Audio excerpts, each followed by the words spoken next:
Good afternoon. Glad to see y'all back here. Do we have everybody, Lindsay? Gary is joining us now. All right.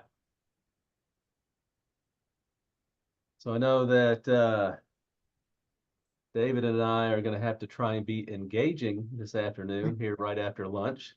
Keep y'all's attention and help y'all can definitely learn from our presentation today. We'll let David just introduce himself real quick. He didn't have a chance to this morning. Since everybody else did, we'll put him on the spot this afternoon. Go ahead, Dave.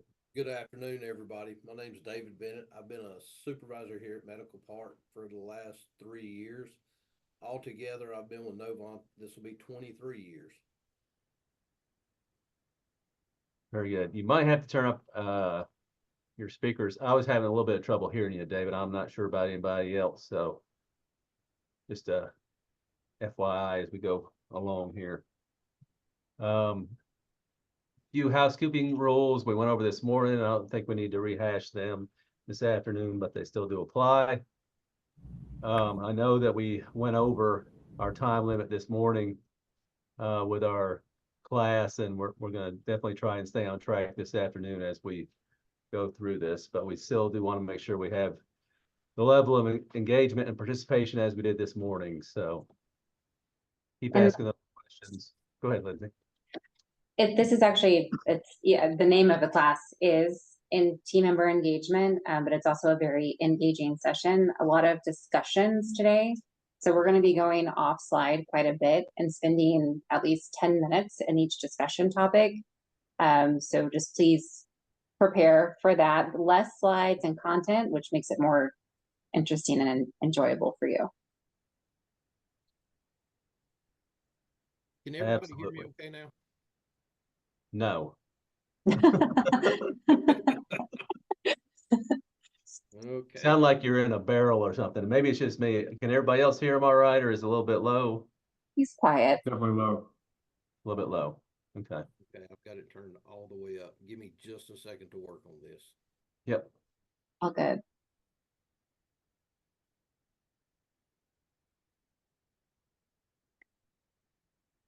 I think that there is always some technical difficulties at some point in the day when we're doing presentations or training or anything. So that comes along with the territory.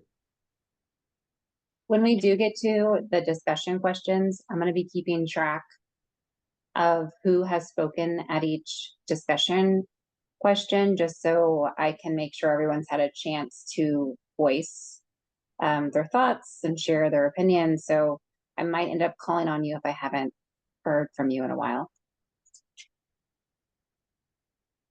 And I'm going to look at your cameras just in case you're on the phone, so I don't call you while you're on the phone, or call on you while you're on the phone. Okay, is that better? Oh, that's a million times better. Okay. I had to go to my aviator headset here. Cool. All right, so we'll get this started. And this is a topic that I am passionate about when it comes to our teams and having their engagement. I know that, we'll get into some of this a little bit later in the presentation. You can go to the next slide, Lindsay. Yeah. When we start talking about Novant's team member engagement survey and, participation and things like that. But and team member engagement, that's just, some of the verbiage that's used these days. But, it's all about knowing your teams, knowing what motivates them, and having that relationship with them. I'll be beating that drum probably throughout this whole presentation, because I am passionate about it. If you don't know your team, if you don't have a relationship with them individually, then they're not going to be as engaged, and you won't be able to know what motivates them and help to drive them to success, which will then in turn drive your success. So what do engaged and disengaged team members look like? I think we've probably all seen them in our system, because I know that they're there. So those engaged team members, they are, very responsive, and they take that ownership of anything that's assigned to them. They're accountable for their own actions. They're not trying to blame others like some of the disengaged team members do. The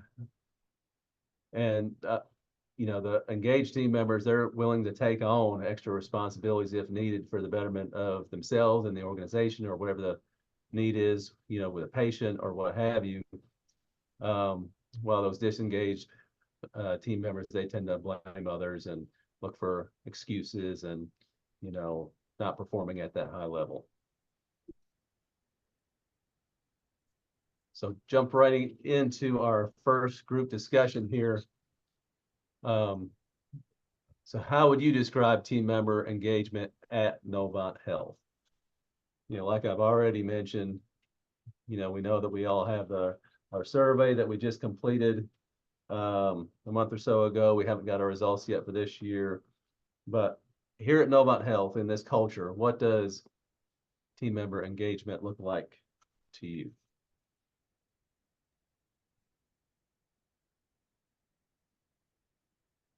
Oh, we got a hand raised. I'm sorry. I'm bad about observing the hand, so I apologize. So I think, Sean, you were first. Yeah, I definitely say that volunteerism in the community, especially at any of our community events that we sponsor, is big in what Carl tries to push on team members. Definitely. Very good. Melissa?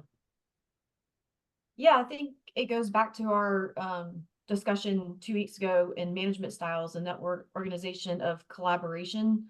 And that's part of engaging, is to make sure everybody has a voice and we hear everybody out. And so I think that's a big part of our culture.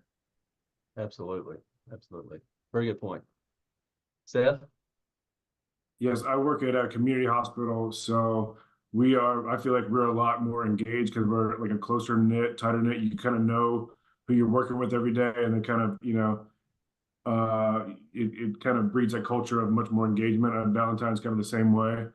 The few times I've been over there, as opposed to like downtown main hospital where you don't know who you're working with from shift to shift.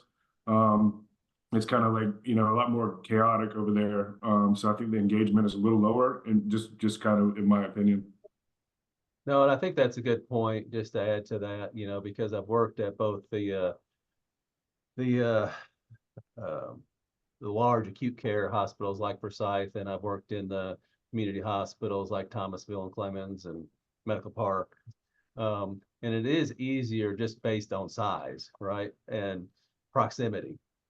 At the community hospitals, most of the time your shop's right there. You got 5-6 guys or whatever, and you can build that culture, and you can build it throughout all the departments, really, where it is more difficult because of size and complexity at those larger facilities to have some of that engagement and that community feeling and family feeling, if you will. So I have noticed that myself.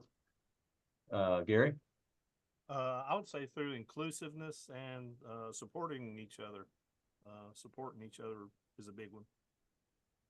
Absolutely. Scotty?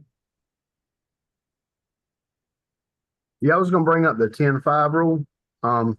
Working within their departments, I think that's important to speak to people when you're in the hallway, rather than just walk by and then people aren't engaged at all. Makes a difference. Definitely. It absolutely does. Yep. Go ahead, John. With the exception of today, we normally do a huddle in the morning every Wednesday, just weekly, and it's a good opportunity where all of the team get together with the manager and we go over the business of what's going on with the hospital, but a little bit of just team building as well every week. And I think it's a really good way for everybody to just know exactly who each other is and what's going on. Absolutely. And that's probably some of the most valuable time of the week, is having that time together with your teams for that team building and have that chance to answer questions or address issues, whatever. And it's nice to catch up so everybody's on the same page with whatever project is going on. Yeah. Wesley? Yeah, I would like to add kind of what John was saying with our department at Matthews.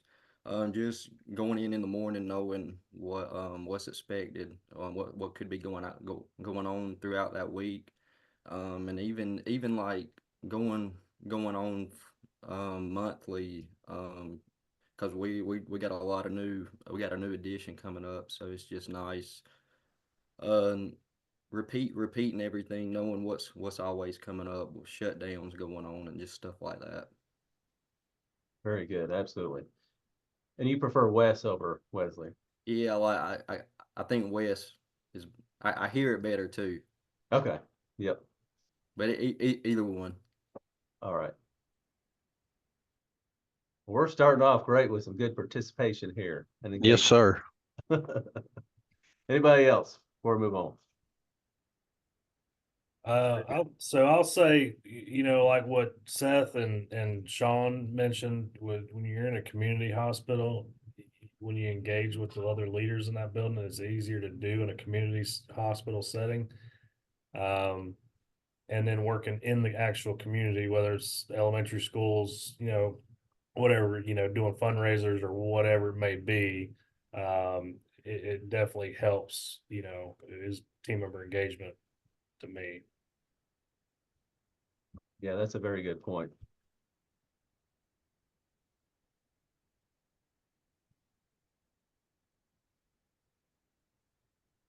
So there are a few things that will cause employees or teams to be disengaged.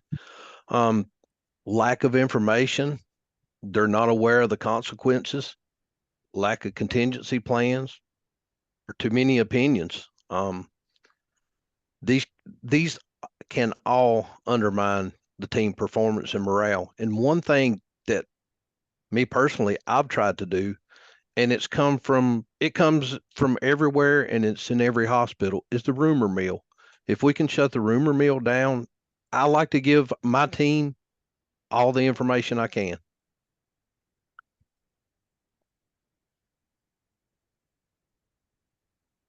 Yeah, so obviously working in the healthcare world that we are in, making sure that we have those engaged team members makes a large impact on our patient care that we provide, right? Because most of our teams are out there on the floors or in direct contact with patients as they come into the facility. And if they are highly engaged, they're focusing on their work, they're focusing on the task at hand, and really have a better interaction with the patients that they come in contact with and the other teams throughout the hospital, of course.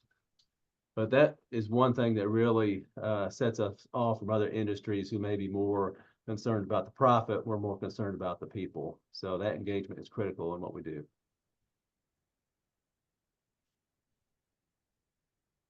So go ahead, David. You go ahead, Ben. I'm sorry. No, you're good.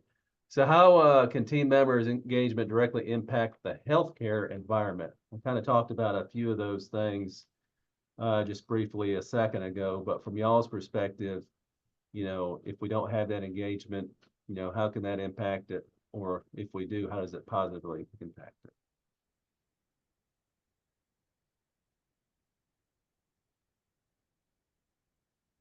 Scotty. So over the course of my professional career, I have worked with a few people that were totally disengaged and unplugged from the team. And I've learned that when you do that, it affects the people you work with, it affects your department, the outlook of your department, and it affects your customer, or in our case, the patients. If you've got a guy walking down the hall and you can tell by the look on his face that he doesn't want to be there and he doesn't care about the job and he's just there to get a paycheck, it puts the whole hospital in a bad light. You need to have people smiling, looking like they enjoy their job, and you should be professional enough that if you have something going on in your day, that you should be able to recover from it. I've worked with people that if one little thing, if they came in the morning and there wasn't a parking spot, they were done for the rest of the day, emotionally checked out. So I think that that attitude is a major part of the job and being the team. Yeah, I agree with that. I've seen some of that myself, at different times throughout my career also. Melissa?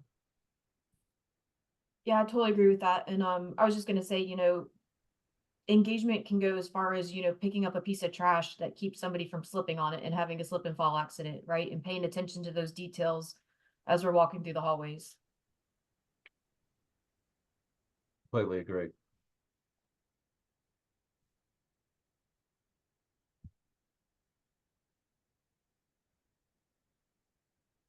What else? Who hasn't spoke yet, Lindsay?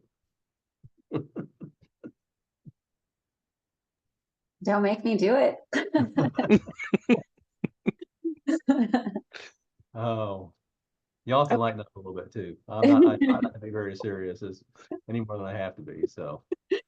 We're still seeking input from Brian and Dusty and Matt Kindler. All right. About how I was preoccupied. I had gotten my icons out of whack and I was sitting here messing with this on my computer Technical. as I was listening. And it's still not the way I like to see it, but it'll work, I guess. Yep. But as far as engagement, you know, it really, the whole from administrators down to, you know, everybody in the hospital, it really flows, you know, because if you see people that are preoccupied going down the hall, and sometimes I know everybody's guilty of it or seen it, like you're walking down the hall and then somebody, maybe it's a doctor, is staring hard at this blank wall not to make eye contact with you, right? And there was like, you know, and stuff like that. And that kind of sets a tone, you know, at an upper level coming down, you know. And but then at the same time, there's a couple pathology doctors that, you know, you don't know them very well, but they could be your best friend. I mean, they're super polite, they're super friendly, asking, hey, how the kids, how your grandkids, or whatever. You know, it's not, engagement is not always just, it's like I think you mentioned that earlier, was getting to know your team and the team broadly across the organization, not just your close knit team. Yeah, absolutely. Yeah, and to your point, you know, if you have a leader, we'll say, that is not engaged, you know, or has lost their engagement, you know, that doesn't affect their whole team, you know, and they're less likely to be engaged themselves if they don't see that in their leader. So, You know, being sometimes just saying good morning to somebody and never receiving an answer back can just totally turn you off for the day. I mean, some people it could. yep. I'm with David. I try to make it a point to speak to everybody in the building when I'm passing in the halls, and unless somebody's really busy doing something, just to interact with them and let them know, hey, this is me, and good morning, or whatever it may take to try to start the day off right.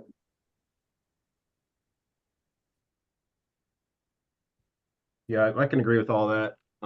Coming from a construction background, when I first started working here at the hospital, it's a different vibe coming in and seeing those people every day, co-workers, to walk the halls and say hello to people and good morning. It's just a more personal level walking around here.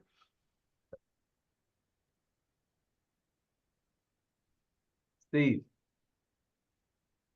Just past experience. I've had, you know, some leaders are very closed off and doors shut, always shut. You don't go there unless it's by appointment only.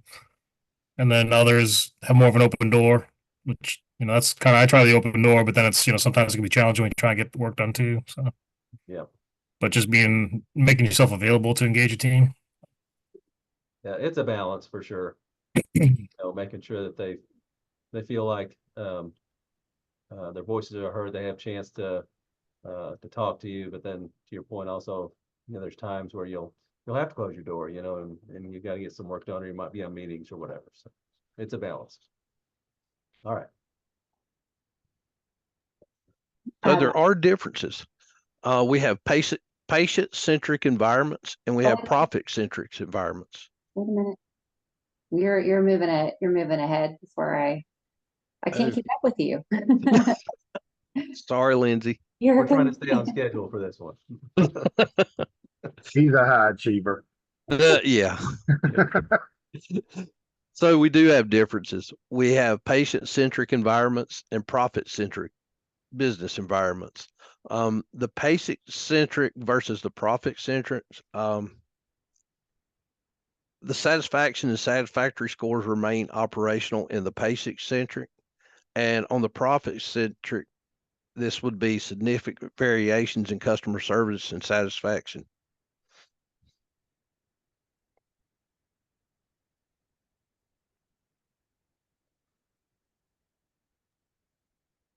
Ben, do you want to walk us through the differences in healthcare from other industries? Now I've got out of whack. No, you're good. Yeah, so in healthcare, we've got these 6 different icons on here. I thought we had them listed here. Do you see them in your notes? I can go through it if not. Yeah, I think I'm missing a piece. Apologize. It's all If good. you could go through them, that'd be great. Yeah, I'm happy to do that. So healthcare is very different, as you know, from other building types. So there's 6 differences that are listed here. David already explained that healthcare environments are patient-centric. Even though there are for-profit hospitals, Novant Health is a not-for-profit organization, and a large part of your funding, your income actually comes through Medicare and Medicaid services through the CMS program. So through CMS reimbursement, you know, it's like up to 80% of your income is from that program. And that reimbursement is tied directly to your patient satisfaction scores. So at the end of every patient visit, they get a survey about their experience.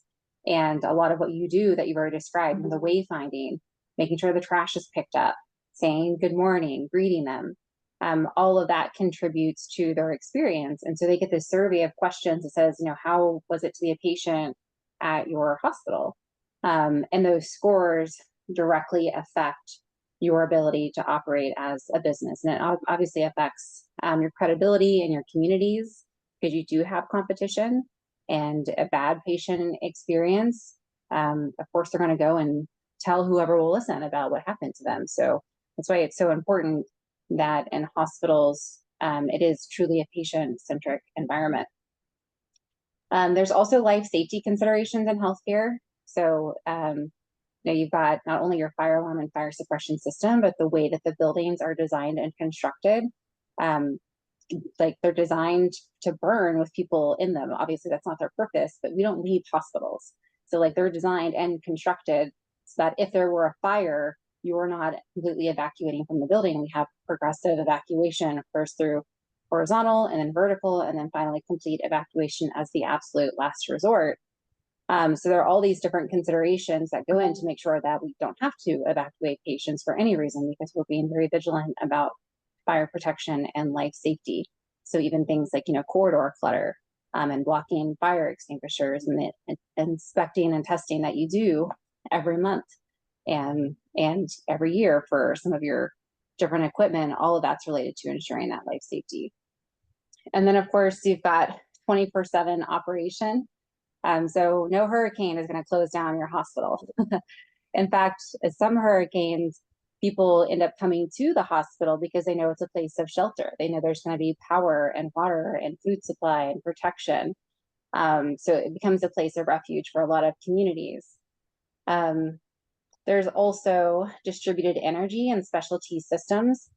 So like you've got your chill water and your heating water distributed systems, your steam systems that are much more complicated in healthcare, like medical gas, right? You're not going to see medical gas in any other facility. They're highly regulated, of course. So you've got your DNV, your Joint Commission surveys, your CMS, your health department, all these different inspectors coming into your hospitals that you have to show that you're providing a level of quality and safety to your patients. Finally, the 6th one is infection prevention. So all of the maintenance and construction activities that occur every day, you can't just go about them like you would in other business types. We have to consider the immunocompromised and vulnerable patient populations to make sure that we're not making them sicker by working around them in that environment.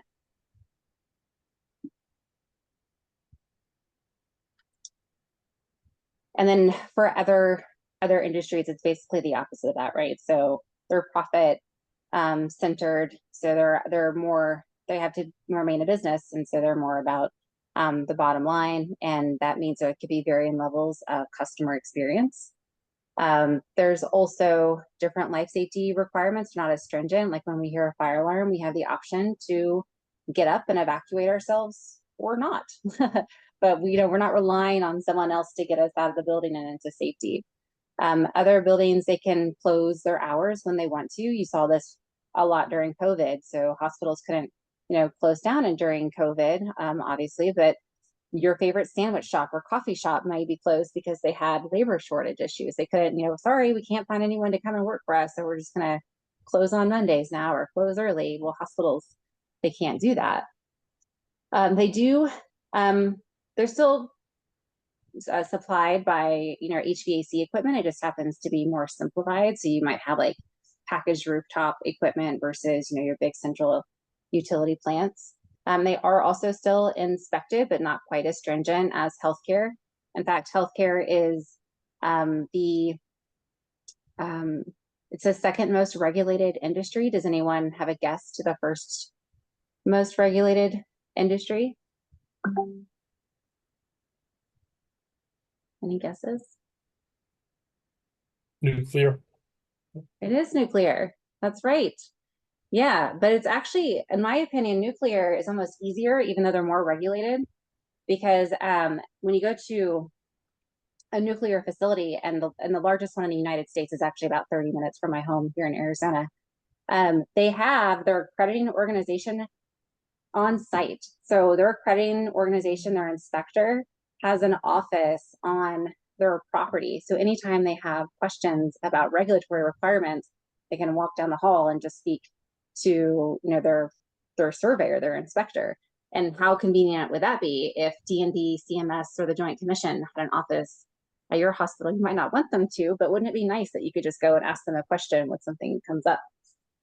And of course, the last one being about infection prevention. We just assume that everyone's capable of washing their hands and wearing a mask and staying home when they're sick when you're in other building types that are not healthcare.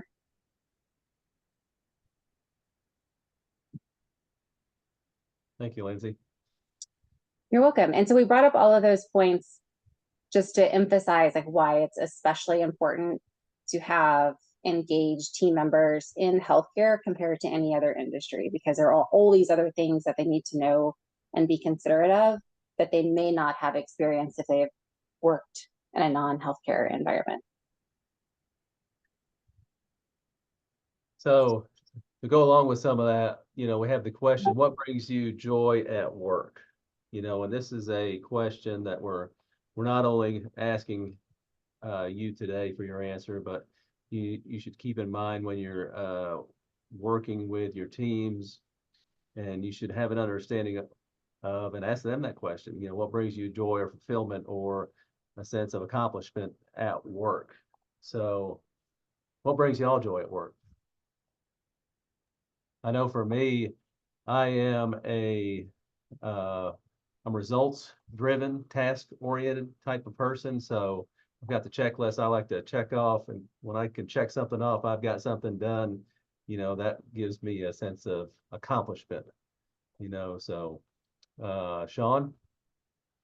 Yeah, I completely agree with that. And so yesterday we had a surprise fire inspection at one of our buildings, and wasn't prepared. Well, we were always kind of prepared, but didn't realize it was going to happen.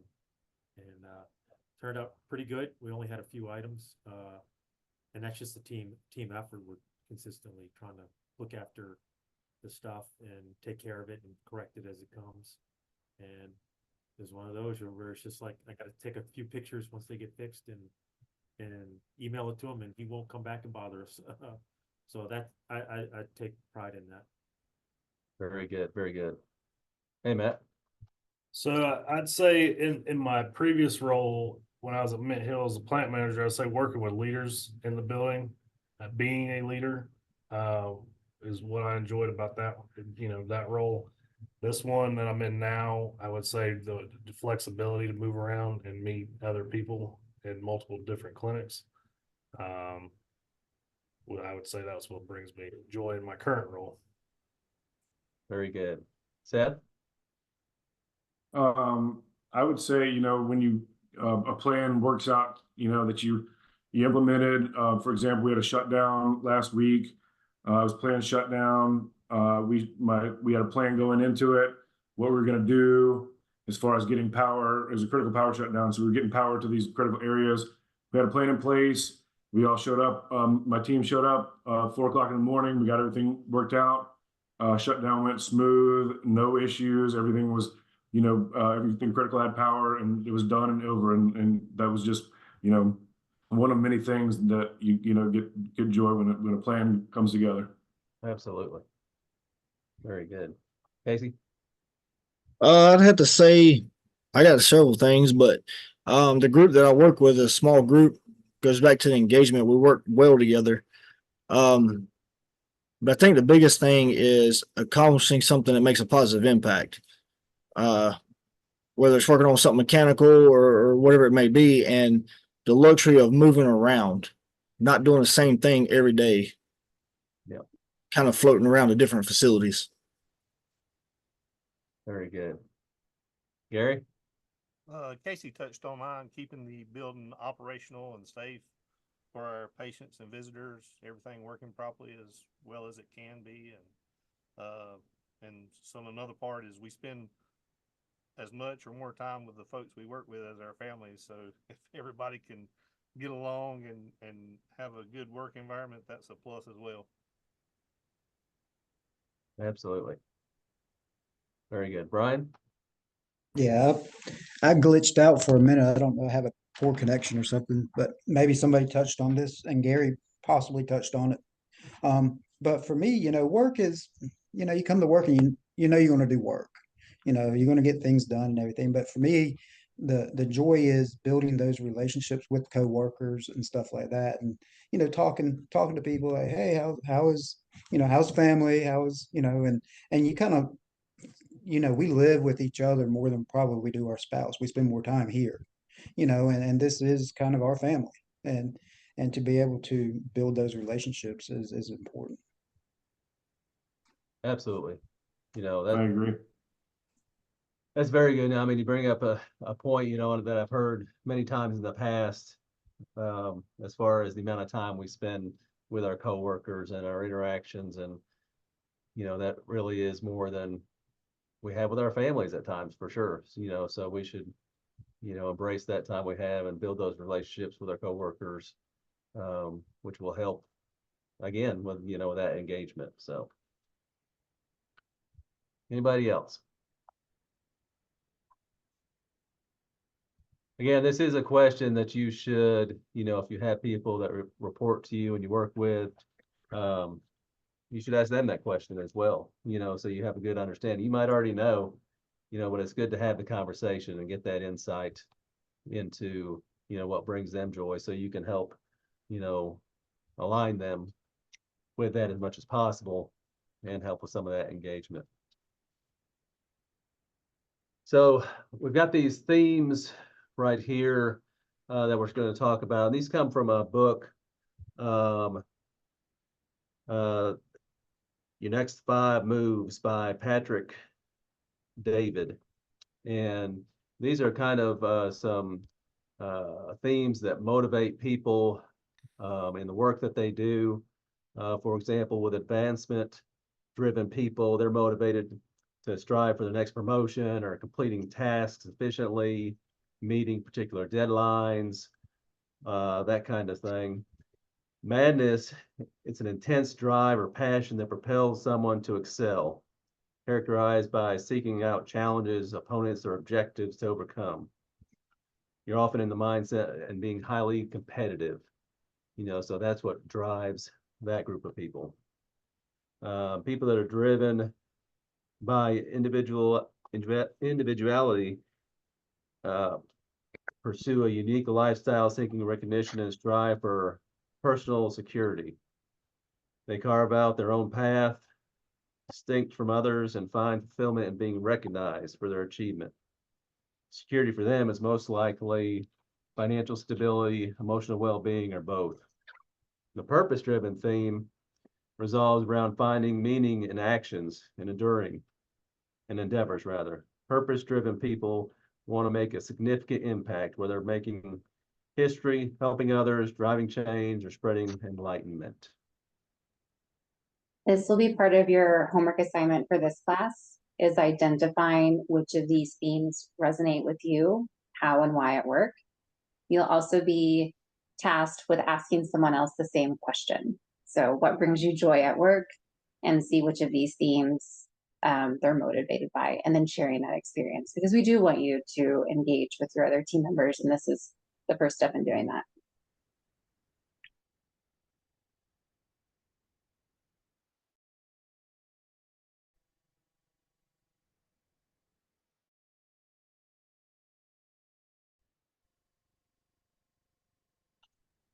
So there are levels of why. So there's 4 levels of why. Survival would be fulfilling basic needs such as food, shelter, safety. Status is a social acceptance, respect, and admiration, and influenced by acquiring wealth or power. Freedom is living without financial constraints, living according to one's beliefs and desires. Legacy is making a lasting impact, extending beyond one's lifetime, shaping future generations.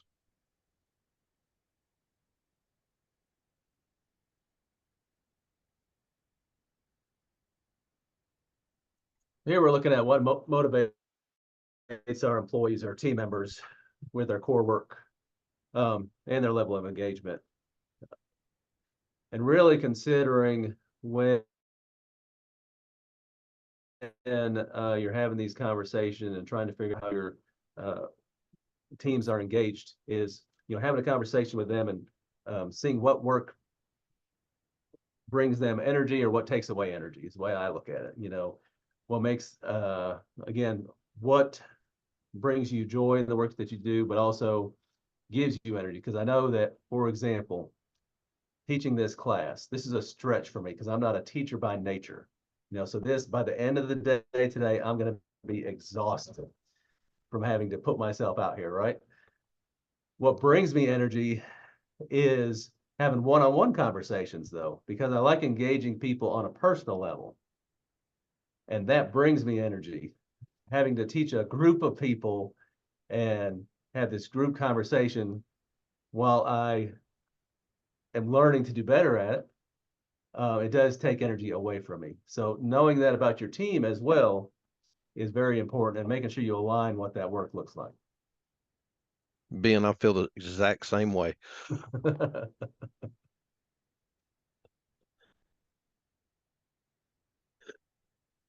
So characteristics of engaged employees or team members, they would be motivated. They align with the organization goals, and they're invested in the organization's success. They want to see the company do good. And an engaged employee wants to see everybody do good. So here's some characteristics of what an engaged team member looks like. They're motivated, committed, productive, and they're going to stay with the organization for a long time, or at least they intend to.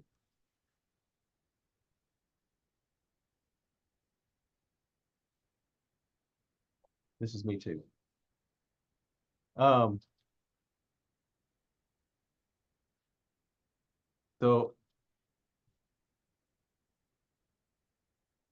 how motivation improves team member engagement. So if you have motivated team members, you want to keep them motivated. You look for opportunities for them to grow professionally and personally. You can give team members challenging tasks to keep them intellectually stimulated and show trust in their abilities. I know one thing that trust is a big thing with that engagement as well.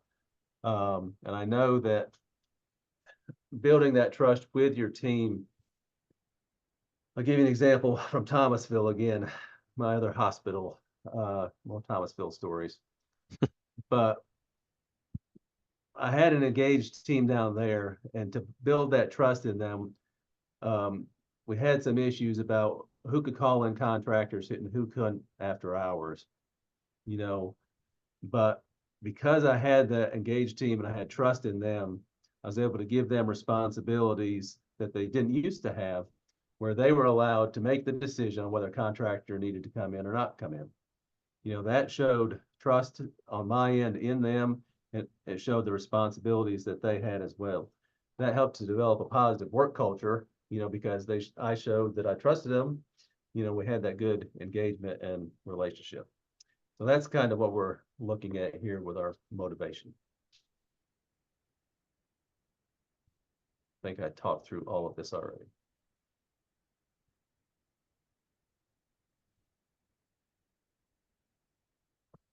An engaged team member will provide better customer service. They have a positive attitude. They're committed to the company's goals. A stronger teamwork engagement fosters a sense of camaraderie, cooperation among team members. Engaged workers are more willing to collaborate, leading to a better teamwork and problem solving.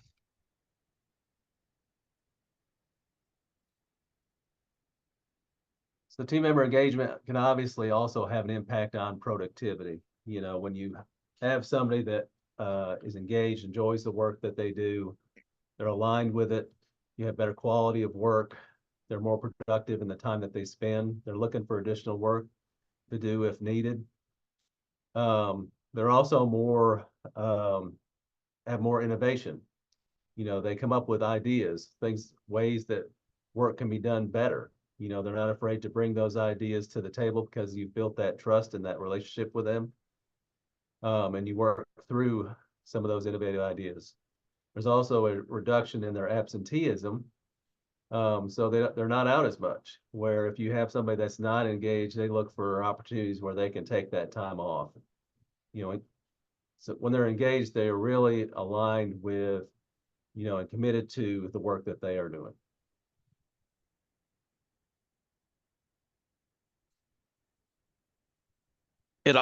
Team member engagement, it also improves employee retention.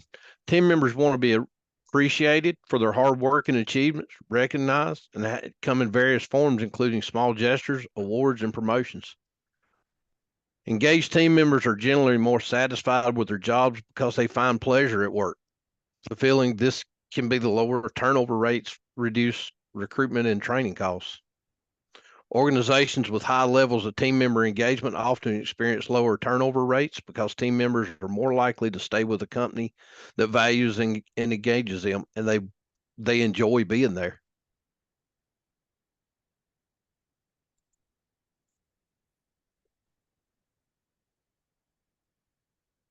All right.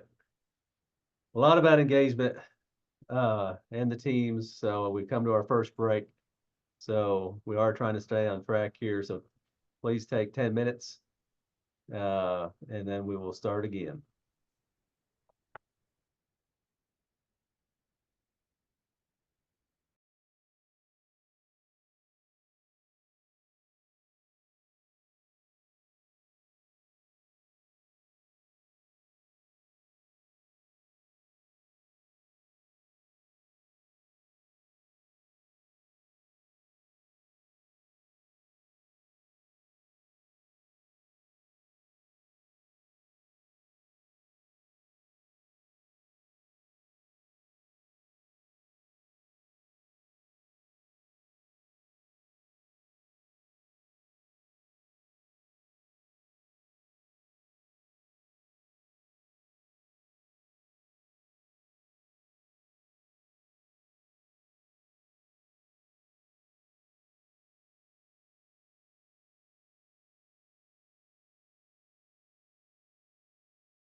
All right, are we all back now?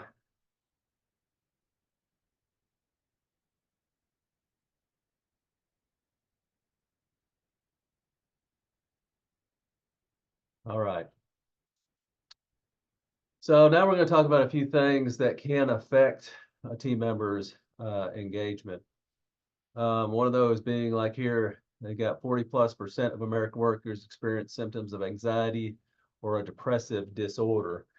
Now, this was a study that was done by the American Institute of Stress. In that survey, they found that 46% of this anxiety or depression was related to the workload that they had on the job. 28% of people, 28% was related to people problems. Imagine that. And 20% was work-life balance, and 6% was job security concerns. I think we all experience some of those, throughout the course of our careers, and being able to manage that and not having it create some anxiety or depression in the work we do, I think is critical. I think our jobs are stressful enough that any of those extras can, at times, have an impact on some of our team.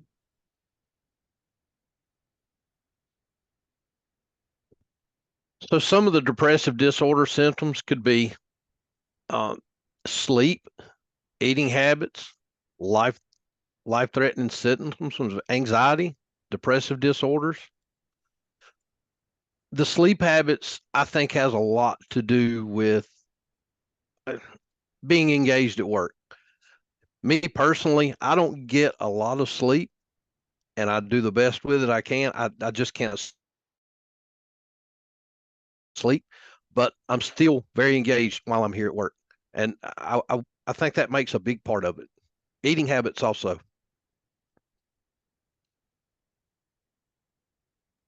What if you hear someone on your team and they start to make mention of they're having a hard time sleeping lately, or they're not getting a lot of good sleep lately, or if you notice that their eating habits have changed, like they're skipping lunch, or maybe they're eating more than they were 6 months ago, that might be just a signal to you that something's different, something's going on, and for you to check in and just ask them how things are going. Yeah, and again, that also relates to that relationship you have or should have, with those team members, and recognizing some of those things and being able to have that open conversation. One thing to add to, just because some of us eat more than we used to does not mean that we're depressed. I'm gonna put that out there.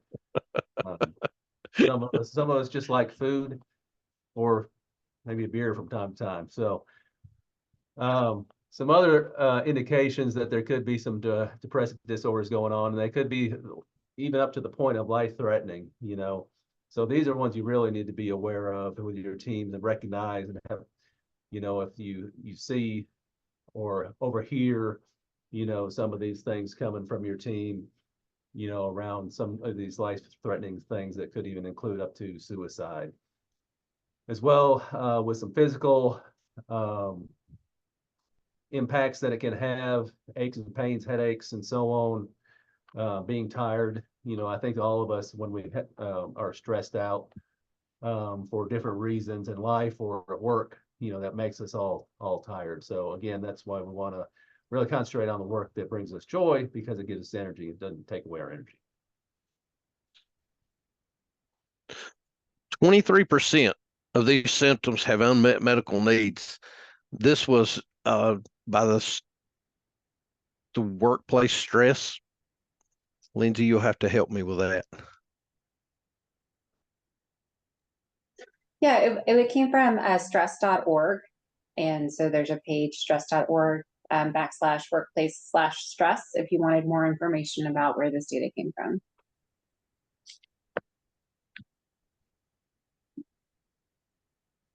So how does this team member wellness affect the business and its bottom line, right? I mean, that should be something that we're aware of as well, because if we have, team members that are not well or unhealthy, and they're missing time, or they're stressed out and their productivity goes down, so on the next slide, if they're, it can have an impact by 13% increase employee absenteeism for sick, mental health or sick days, right? So again, that can definitely affect your budget. It can affect your productivity. If you have them scheduled and you have to reschedule other team members because you have somebody that's out all the time, or even, can go up to FMLA because they have some mental stresses and health issues, and that can have an impact on the bottom line. You can see a 14% decreased output of productivity from avoidable errors and fatigue. Errors because you're stressed out can really cause an issue. Steve's got his hand raised. I see that. Hey, Steve. Yeah, I guess how careful do we need to be that we don't get ourselves into a HR situation where we're trying to help a team member do the right thing, but maybe say the wrong thing or do it in a way that's not appropriate, I guess. Yeah, no, that's a good question, because I've had a situation recently where a different leader thought that we were in our efforts to try and help a team member with an issue that we may have been overstepping a little bit. But if you have a relationship again with your team and those team members on an individual basis, and if they bring information to you, then that's there's nothing wrong with that. They're asking for help, they're reaching out, whether it's even if it's on a personal level or an issue with their mental health or whatever. I think that where there's a line is if we go to them and ask some of those questions, we don't have a relationship with them, where we're able to have those conversations. That's when it can be perceived, or we may cross the line if we ask the wrong questions in the wrong way and so on. But in my experience, I've been fortunate enough where I've had those close relationships and had that open door policy with my teams, where they have always, for whatever reason, come to me with those issues, and we can have open conversations about it, and work with them, direct them to HR or somewhere else if they need be, and we haven't had any issues. Does that answer your question? Yeah, that helps. Thank you. It can be a gray area, though, for sure. Team member satisfaction retention. 73% of employees that have flexible work arrangements increase their work satisfaction. 76% of workers said that be more willing to stay with their current employer if they could work flexible hours, and 25% of lower employee turnover in companies that allow remote work than those that don't.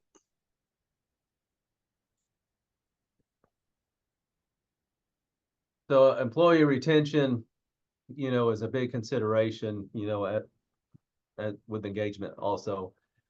Because there's a lot of costs when we have team member turnover. If somebody leaves the organization because they weren't engaged, they didn't like the position, whatever, there's a lot of costs with that turnover.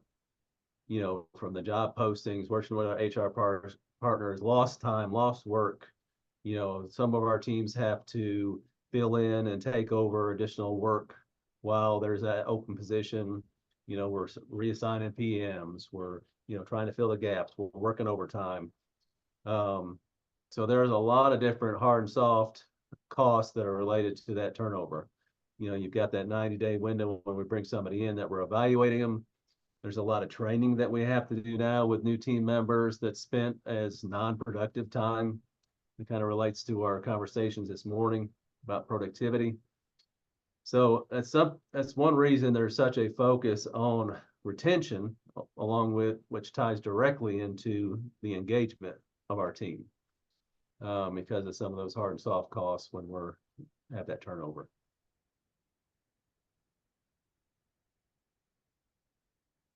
Five predictors of employee turnover. A toxic corporate culture is 10.4 more times important than compensation in predicting turnover. Job insecurity and recognition, high levels of innovation, failure to recognize performance, or poor response to COVID-19? This So, one, go ahead. yeah, go ahead, Ben. So we've got these predictors for employee turnover right here.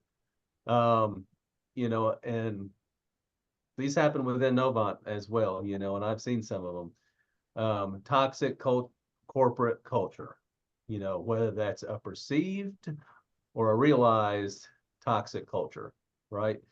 Because you could have both. You can have people that perceive it to be one way just based on rumors, like, you know, David talked about the rumor mill previously, you know, or it can be actual.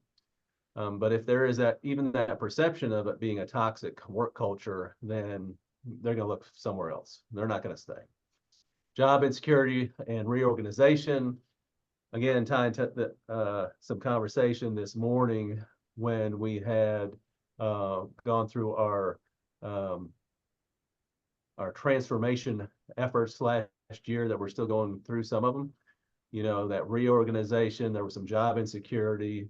There was a few people that I know of left the organization because of it voluntarily. They weren't, it was not part of the reduction in force. But that's definitely where people start looking when they see some of that stuff going on. High levels of innovation. We're going through some of these stresses right now. You know, this is additional stress to your workload. You know, we're changing our purchasing system, our timekeeping system, our, you know, PeopleSoft, and the way that we track our team members. All that stuff is changing now, which is taking a lot of additional time on top of our existing workload, and also creating some new stress because we're all learning these new systems and trying to figure out how they work. Hey, Ben, that's a big one right now, because it really, I feel like it comes out of this reorg where we're trying to reorg the whole organization, so every department is looking at their stuff. So everybody's trying to get innovative, and we're doing this all at once constantly every 3 or 4 years instead of spacing this stuff out and doing a little bit at a time. Sorry, I'm not jumping. I know it's a big one for us in Novant. It is for sure, you know, and I think that when you're in a leadership position, whether that's a supervisor, manager, or on up, you know, when we're going through these times that are stressful, you know, whether it be with the reorganization or be with a new innovation that we're going through, if you're stressed out and you convey that stress to your teams, they will inherently be stressed. They're stressed already because they're trying to learn as well, right? Our job is to try to calm down, you know, put some sense into everything that's going on, even though we might not understand it ourselves. But it is stressful right now for the whole organization, for sure, because of those changes. And then poor response to COVID-19. This data was put together in 2022. So COVID-19 was still hot on the list. But again, that's an example of an additional stressor to the work that we're already doing that can be a predictor of employee turnover.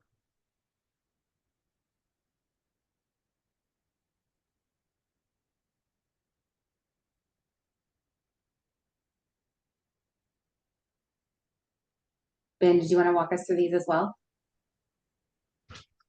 I went over David's slide, didn't I? You elaborated on David's slide. Oh, is that what I was doing? Yeah. All right. Thank you, Ben. I'll go over these as well. So to boost retention, you know, to go along with, we just went over the ones that are predictors of employee turnover. So we want to boost retention. So have lateral job opportunities. I've heard this many times from many people, is having those opportunities for lateral moves or promotions, because depending on the position you're in, like, for example, if you are a non-licensed electrician, you might be able to move into a licensed electrician spot. Then from there, you need to move into a leadership position. You know, you got to move to a supervisor, whatever. And that's the case in a lot of them. So having those job opportunities and being able to at least talk to them and explain them and talk to your team members about them really can help to boost retention. going along with that, remote work options. This can be a touchy subject right here. So let's see what kind of discussion we get into. So they're available for, the remote work options are obviously available for corporate positions. It's not always as feasible for those people that are in the direct leadership of the hospitals, but there are some opportunities there as well. Corporate social events. I think Novant used to be good at this and is not so good at it anymore. You know, and I think we do it more on a department level now, where it used to be done corporately. And finally, predictable schedules for our frontline employees. I think it's always helpful for them if they know what their plan is. Obviously, plant engineering, sometimes that can change daily when we have emergencies come up, might have failures, we might have to have additional coverage, but the more that we can have those predictable schedules, the better we are.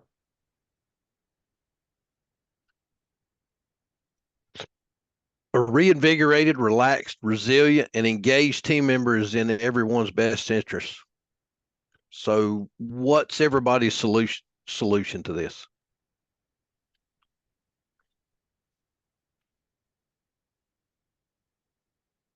Taking PTO more often. Okay. I think we're Making having sure that your team work-life members balance. are having work-life balance. Yes, definitely. But I'm on board with the PTO. Me too. Isn't that the same thing? Work-life balance, PTO? They're tied together for sure. Sean, you got your hand raised. Yeah, I'd say coming from, and Steve would second this motion, coming from public safety to plant engineering has been a game changer for me. Like I was on the verge of, I've been with the company for 12 years. I was on the verge of like saying adios because I was in a situation which is, I had a couple employees, especially one that it was terrible. I mean, she probably ran 5 to 6 people out of our operations center by herself, just because people were fed up with it. And HR couldn't do anything. So I do like that lateral move, just having a change of atmosphere, and now I'm loving life. And like sometimes Mike doesn't know it, but he's like, sometimes I see a little bit of scowl, but I'm like, no, I'm happy. Like, you don't have to worry about me. So. Very good. Very good. Brian. Yeah, I think we touched on the PTO and whatnot, but Sean kind of touched on it too, is that relaxed atmosphere can reduce stress. If you have everybody's running around the department like 24/7, like the building's on fire. It's not always on fire, and just take a breath, and look and prioritize, can help, give you a little bit more energy, instead of just always being high alert. Yeah, again, I agree with that, and as, when you're in a leadership position, your attitude and the way that people perceive you. And if you act like the building's on fire all the time, then that can create some different anxiety and stress, within the department versus, being able to cut up and joke around a little bit and still be professional, of course, but have some more relaxed conversation. Yes, Steve. Yeah, I think just what Sean was saying, I used to resent when people or leaders would say, this job ain't for everybody, but I can help you find somewhere you belong. And I kind of take that as an insult. But then when you look at like our survey results and where our strengths are and realize you're in a position that probably highlights your weaknesses, I think, in the long run, it's probably better off if you find something that fits your personality and character better than trying to continue to force something that really isn't a good alignment for you. Yeah. Like, for instance, one of my strongest ones, harmony, but I did public safety for 17 years, which is constantly confrontation. So I had to fight that darkness for 17 years. I'm kind of like Sean. I'm pretty happy that I switched over. I understand.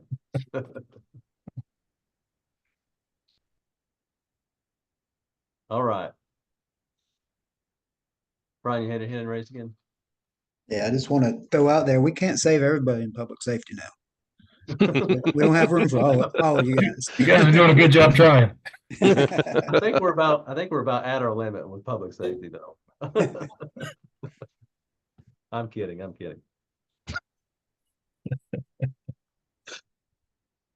So fostering employee engagement. Prioritize employees' well-being means creative and supportive, inclusive work culture. Other ideas would be wellness programs, work-life balance, professional development opportunities.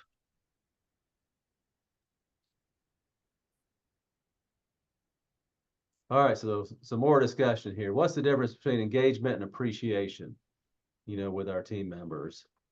They're two very distinct aspects, so what does that difference look like, or what do they look like to you, Scotty? Engagement is, you're a vital part of whatever the job, task, or solution is. Appreciation, I mean, anybody can sit back and appreciate what you did, but they didn't have a hand in it. Very good. Seth? Yeah, I think engagement is more like involved, where everybody's kind of working together. And then appreciation would be like, a meal or something like that, like where, you give them some sort of token or something like that. Agreed. Anybody else? Gary? Appreciation could be something as simple as just, tell them a good job or appreciate you following through or making sure that got done. Something as simple as that. So, of course, the larger things are nice too, but just sometimes a little appreciation on a one-on-one, or if they're comfortable with it in a group setting, in a meeting, saying, hey, you guys did a good job with that. Appreciate you for it. Yeah, absolutely. That kind of speaks to, again, knowing your teams as individuals and how they like to be recognized or appreciated. Because to your point, Gary, everybody, well, David might like to be recognized in public. I want to be recognized in private, so some of that translates there as well. Sometimes a thank you goes a long ways. Yes, it does.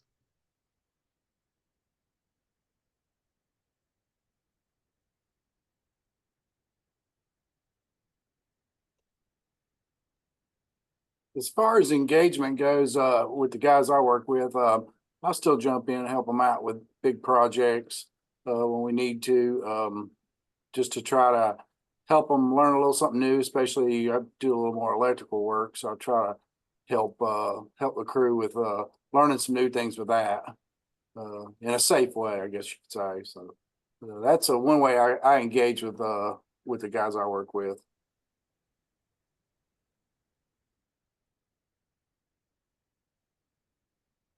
Yeah, I think both's important. You want to be engaged when there is a problem and you go out to fix it, but you also want to be appreciated. Not all the time, but like somebody said, a thank you goes a long way.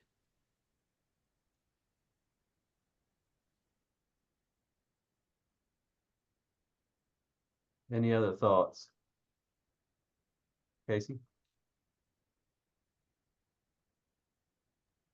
Just for me, engagement is more of being involved, participating in it versus appreciation. Thank you for doing the job. They both are more important. Yep. Agreed. All right. So some of the differences, we discussed kind of translate right here. Team member engagement, it's about the emotional and intellectual commitment that the team member would have for the work that they're doing. They also look at how invested and motivated those team members are, work towards improving retention, job satisfaction, and productivity. And team members more engaged in long-term company success. For appreciation, as you all had talked about, focuses on the short-term or the immediate recognition, something that was accomplished, right? Looks at efforts, achievement, and contributions, works towards boosting morale, motivation, and job satisfaction. So they're very highly tied together, but definitely different.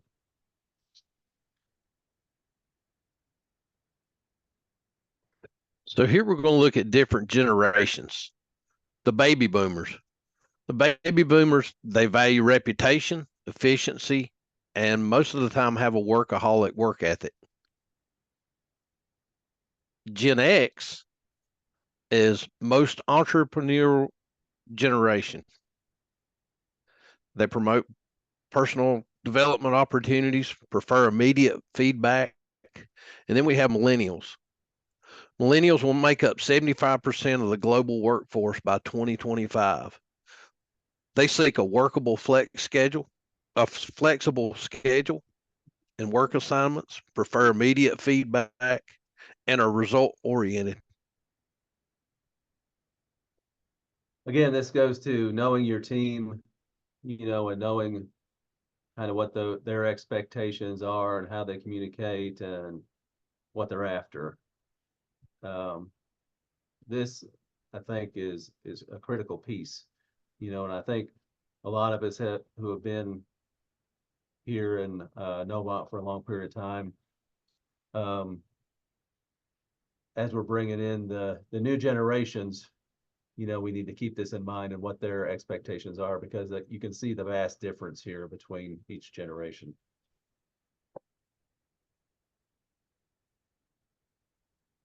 All right, so our flexible work benefits and accommodations. Sean, did you have a question? I'm sorry. You had a hand raised. Well, I was just gonna mention that, whenever I came on in this department, they were very flexible in the hours, because I come from South Carolina into Charlotte, and just if I had to come from 8 to 4:30, like that would have never worked for me, because traffic is terrible. And I think you've got to be open like that, especially because I'm 43. I'm right at the millennial edge, but they're going to get worse and worse as far as flexibility the younger they get. Like you gotta be open to that.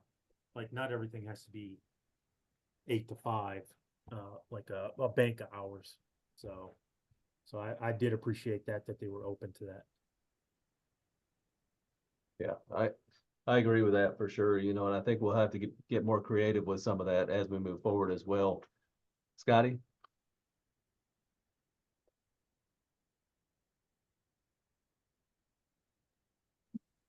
I was just gonna say that, of all three of these categories, I guess I fit in the Gen X the best, but, I think it depends on how you were brought up, being brought up in a farm background, I definitely fit into this boomer category too. I understand. Sean, I think some people are just having trouble hearing you as you were making comments. I think as you leaned into your computer a little closer, it was a little bit easier, so.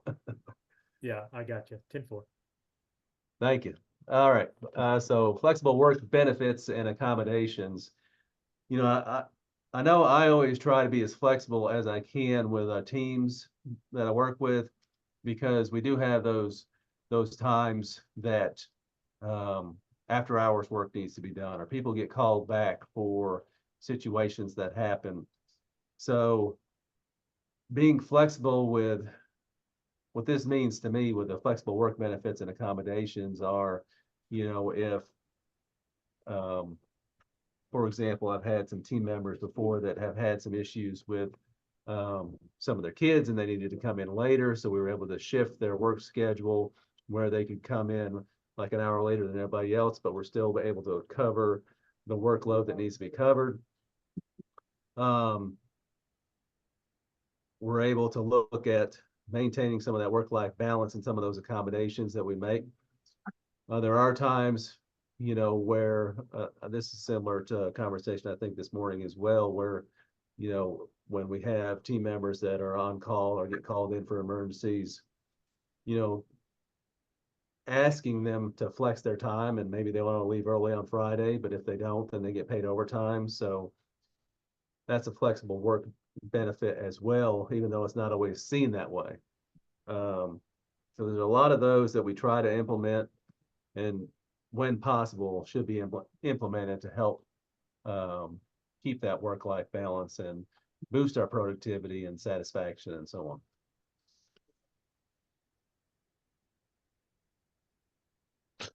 So here we have the global and national flexible work trends.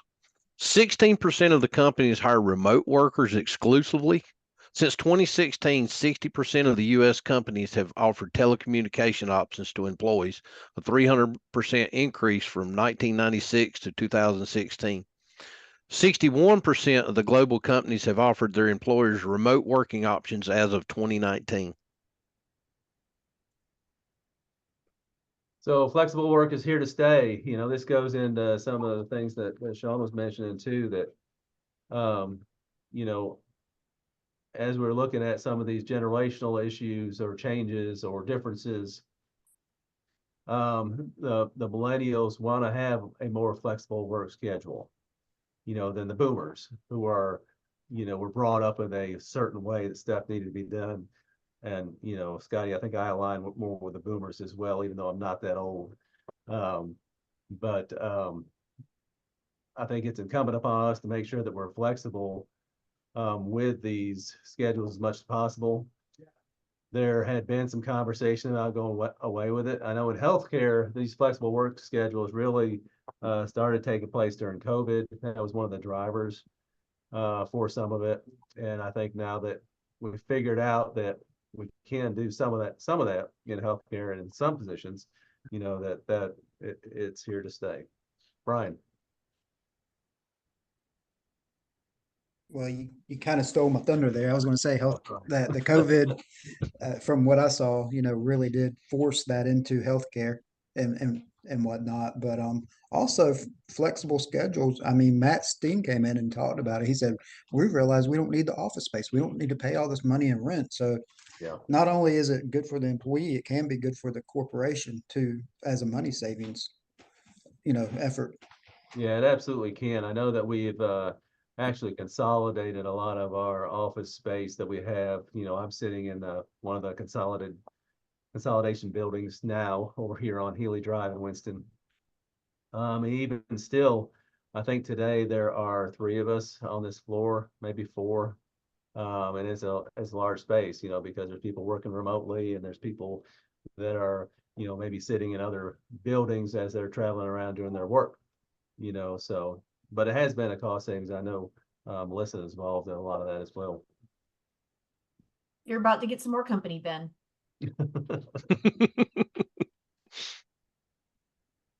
I don't know if I'm excited about that or not. So there are a few trade-offs and things to consider. If you're working from home, it would be home internet expenses, socializing and connection, unaligned work schedules. The challenges would be brainstorming, highly collaborative meetings, staying in the loop, and being unplugged after hours. One thing I had a problem with when COVID was going on was I never knew when the person I was talking to was going to be at work or at home, or I never knew. That's one thing I had a problem with or getting used to.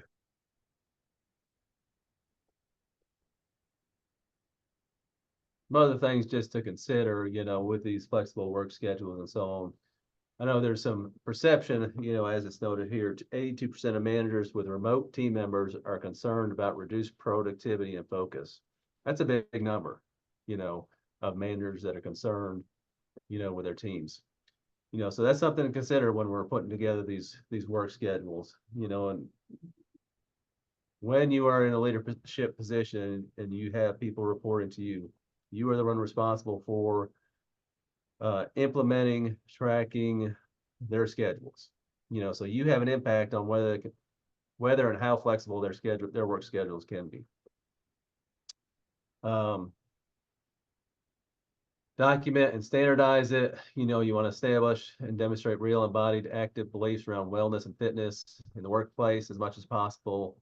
And then resiliency and wellness programs with new updates coming soon.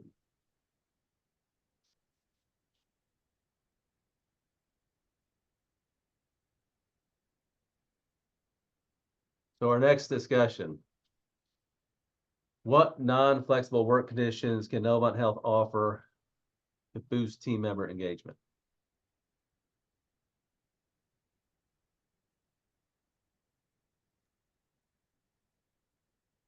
So I what, see a lot of times that the first things that get cut out of budgets are break and respite areas. And I think if we had more of those areas that were actually relaxing and not hard poly chairs around a table, that could boost some of that energy when you're off stage. yeah, I agree with that for sure. I have seen that, especially in newer projects or new builds, a lot of that stuff when the numbers get tight. It's the first thing to go. Brian? So I noticed over at our Child Development Center, about a year or two ago, they changed one of their rooms that they weren't really utilizing for kids, and they brought in some workout equipment, a treadmill, an elliptical, and stuff like that. So when the staff were on their lunch break or whatever, if they wanted to come in early or stay late, they had an option to, do something besides sit around and watch TV. Yeah, yep. Very good. John? I would say something similar to this, offering and advertising some kind of development for team members to move their career forward, if it's training or if it's just an opportunity to learn something that may be out of their daily comfort zone. To me, this was an opportunity that I was able to get onto, and it was, presented to me. I was like, hey, this sounds great. So I think training. Very good. Very good.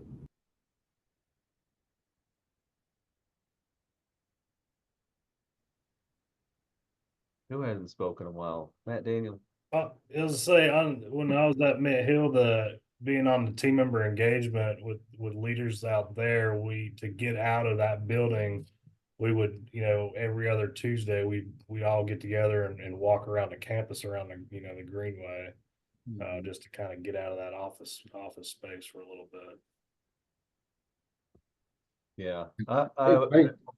I need to start speaking earlier because every time I got to say something, somebody else says it right in front of me. But yeah, there's a lot of people around here that just take 10, 15 minutes out of their day just to get out and walk around and break up the monotony. Yeah, getting that time in the sun makes a huge difference. That's for sure. That fresh air. Helps clear your head a little. That's right. We actually have a statistic about that later on in the slides, but I'll share it now. There's actually studies shown that if you break away from your desk and you go walk outside, even if it's around the building and parking lot, like what you're talking about, for 20 minutes, you just take a break.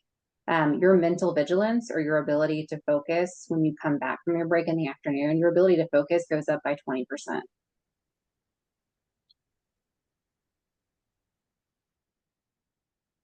Yeah, that's a big number. I'll take that. Some of us need that more than others too. Yeah. I won't call any names. Go ahead, Seth. Some of our offices at our building are just tiny little offices, and they have the one, institutional 2x4 a troffer light, and it's super bright in there. So I put some dimmers in some of those for the people, and they love it because it's not so bright in there all the time, and it's just something that it's almost game changing because they're in their office so long all day long, and it's just super bright institutional light. They just they appreciate the dimmer. I hope you had shared services to do that. Sure enough, Paul Skeen came out. Very good, very good. Anybody else? All right. So blend is the new balance. Encourage others to share their personal lives with their team members to the extent they're comfortable. This builds rapport and relationships. It also makes the team members trust you. It humanizes the unapproachable types and increases awareness of the need to draw firmer or temporary boundaries. And this goes along with what Ben was just talking about kind of crossing the line with human resources?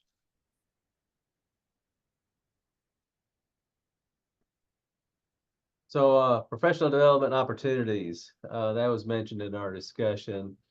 You know, and I would agree, it's definitely a good opportunity. I think we've made lots of improvement specifically in plant engineering and construction services with some of these opportunities, you know, in the past several years. Excuse me. We're able to offer like this class and other classes, the regulatory compliance and the trade specific classes, you know, to our teams to give them some opportunity to do some cross training in it as well. So that's really been something that can help with engagement and obviously it would help us get the best out of our teams. High communication levels. We have to know our team, each individual, because everyone is different. We need to emphasize the importance of clear and frequent communication to present misunderstandings and mistakes and provide strategies for effective communication, including being explicit and repetitive.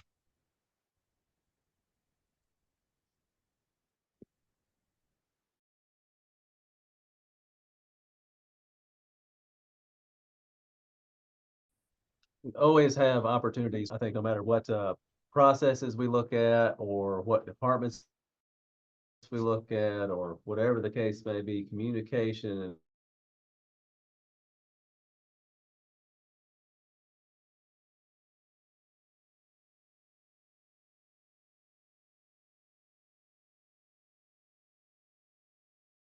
and is always where communications come down from the highest level sometimes, you know, when they get to a certain point, whether it be the director's level or manager or supervisor's level, you know, and then it doesn't get disseminated down to the people that it was really intended for, which is the teams on the front line, right?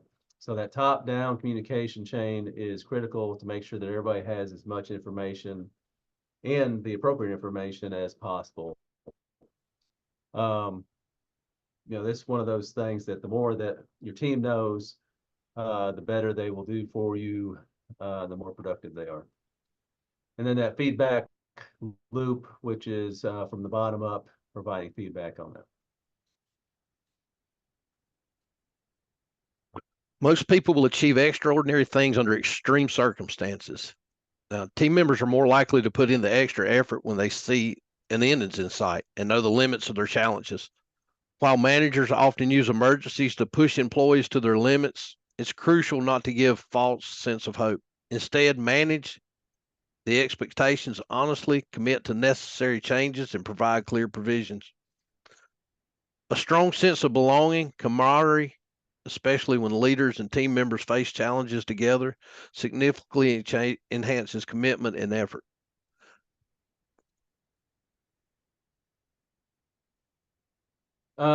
Trust.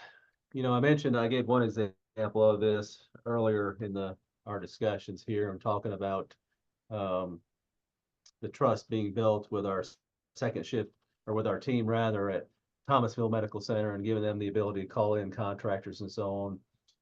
You know, building that trust is critical for both ends and gives the best outcomes for the organization as a whole when you have those teams that have that trust built between them. I know that I've seen some as of late that that trust has either been broken or never been built, you know, and those teams struggle, you know, to make sure that they get their jobs done. And oftentimes there's lots of errors in those teams because they don't have that trust and that open communication and so on. So having those teams where that you've built that trust, you can have all of those factors is critical to the success of the team and the organization.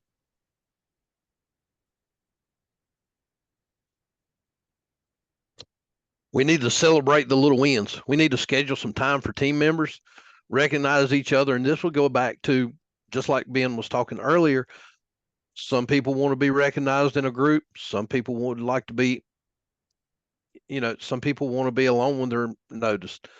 Block off the first 5 minutes for the team meetings and peer-to-peer accolades.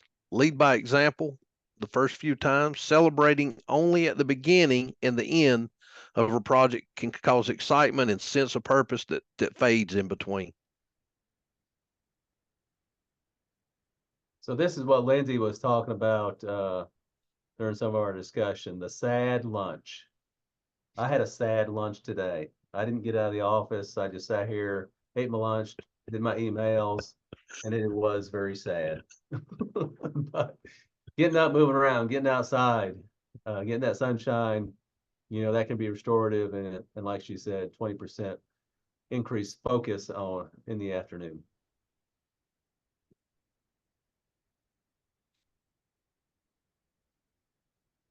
Unplug and restore. This is sometimes hard. Earlier in my career, this was much harder than now. I'm getting better at it, but I'm also in a different position. I think when you're a manager or a supervisor of an acute care facility, unplugging is very difficult. We're all still on 24/7 in the positions we're in because we're in the customer service and the people business.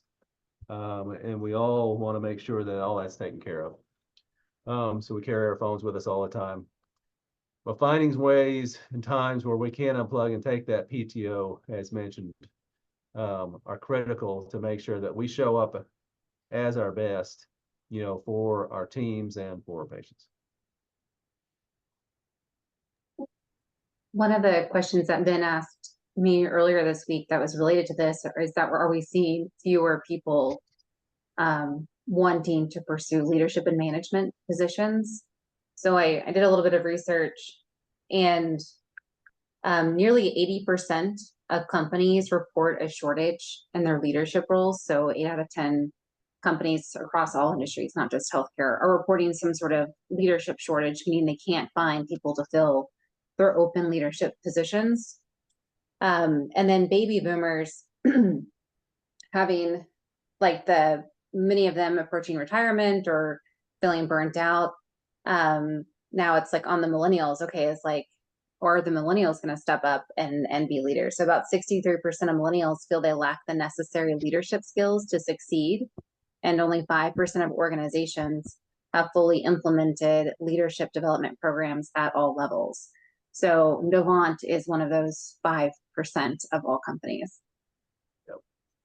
Yeah, I appreciate you bringing that up, Lindsay. I forgot that point. I had seen it just in conversation and talking to people in Novant, outside of Novant, just struggling to find people that are motivated. They're looking to advance into a leadership position. A lot of people want to advance into, a higher tech position or whatever in this example, but leadership, it seems like it's just been a struggle since COVID, to get people that are interested. And when you're in that position, like me as a leader, I know before that I have been guilty of going around like, I'm so busy, I can't do this, I can't do that. I'm tired all the time, I've got so much going on, but I'm good, but that's not really conveying the message of, trying to encourage others to be in leadership, because we don't talk about the things that fulfill us and the things that make being a leader so rewarding.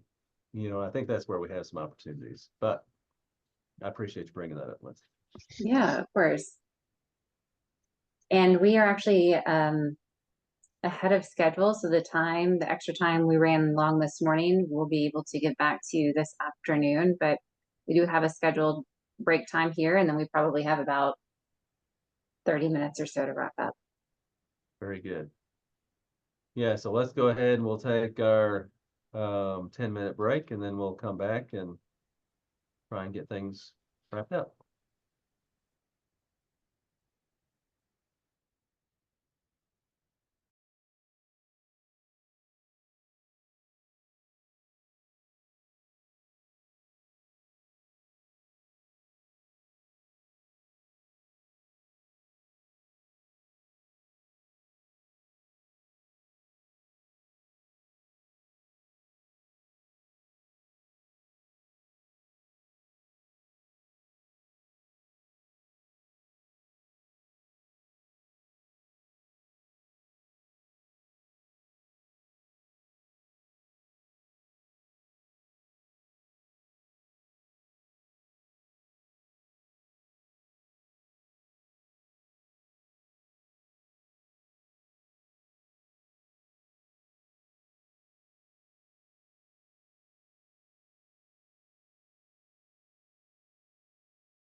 All right, I think we're ready to go here.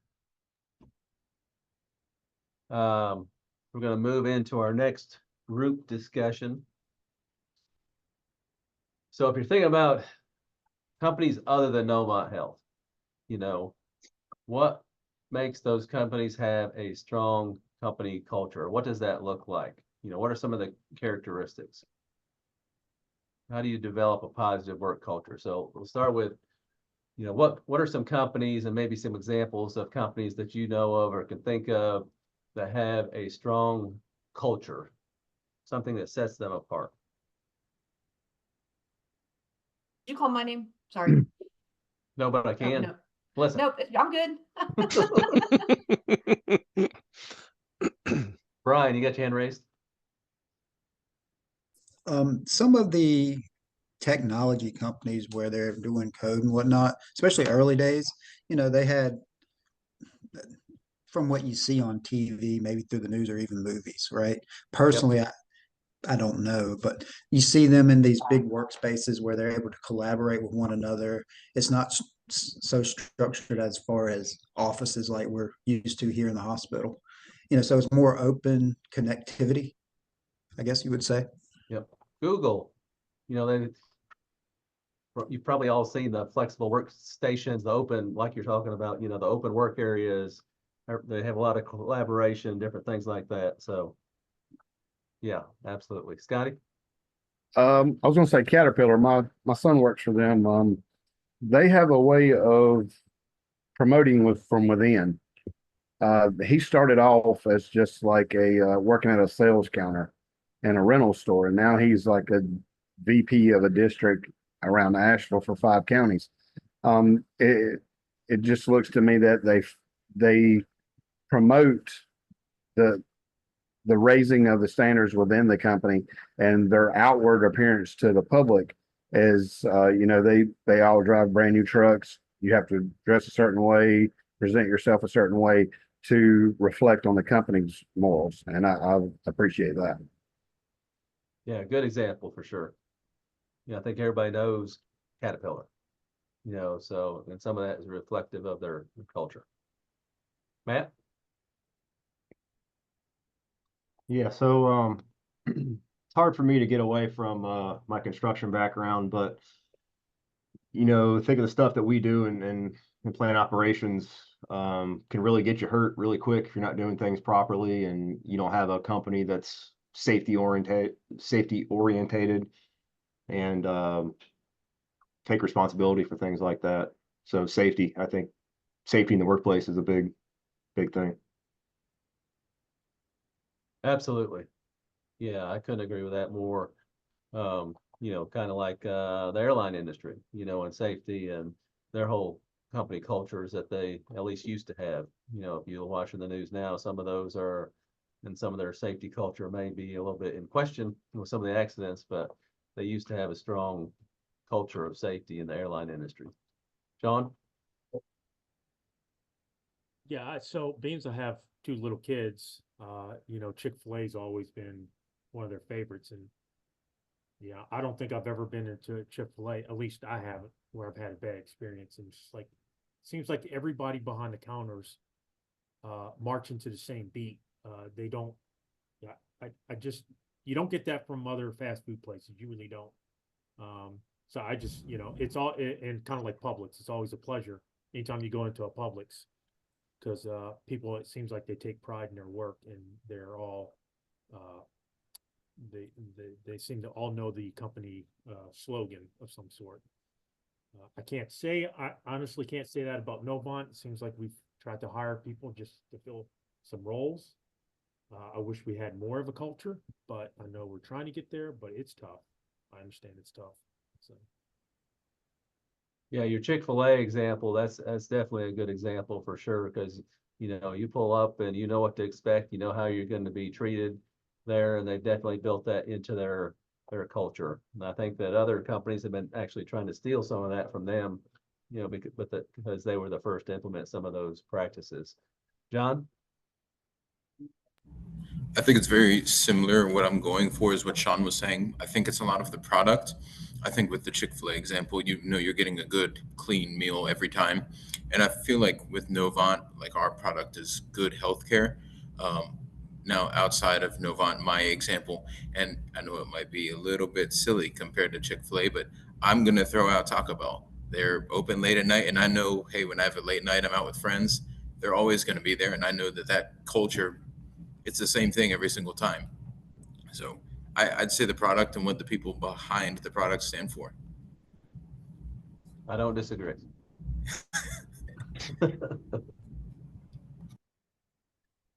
Maybe not so much now, but when it first kind of came out, Starbucks was huge with its culture and kind of its cult following that went along with it. But you know, since then they've kind of had their eyes blackened a couple of times, so it can it's real easy to lose your reputation. Absolutely. Yeah, it doesn't take much. You know, people remember the negatives more so than some of the positives. You know, that's just the culture us as a world we live in, right? Anyone else? I know it might sound biased coming from like a small company, but a lot of small companies, you know, they have good culture. You know, everybody's usually from that area, you know, you kind of do the same things, you know, just small companies in general. Yeah. I agree, Wes. I mean, it's similar to what we were talking about, you know, the being able to build a family environment, an engaged environment in the small community hospitals versus the large flagship hospitals. You know, I think that translates to those small companies also.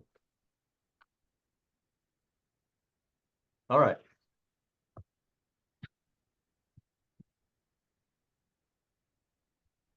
So call statements are fundamental elements that shape a company's culture by providing clarity and purpose.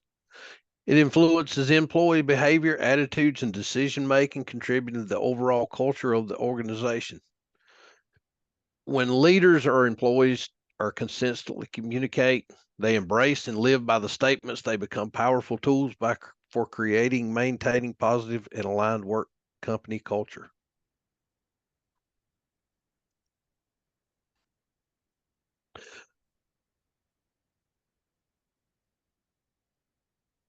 You got it, Dave.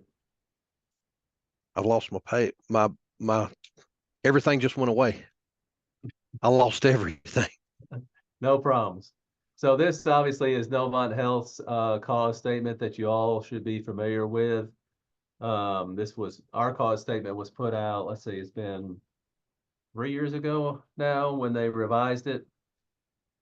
We create a healthier future and bring remarkable experiences to life through these 4 different aspects.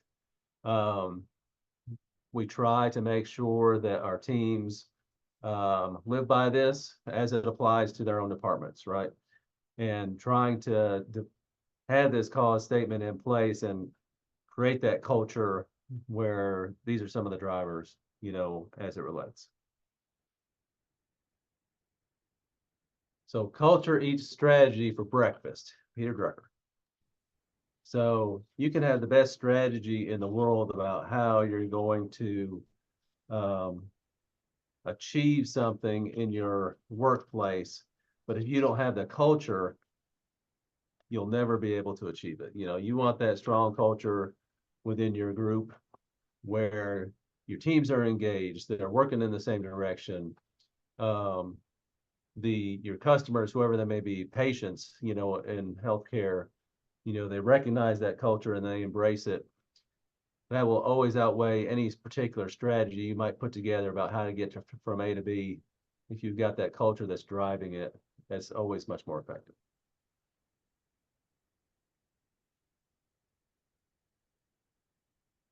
So next, thinking about Novant Health's culture, okay, what we have here, pros and cons, how does the culture of Novant Health reflect the cause statement? Are there areas for improvement?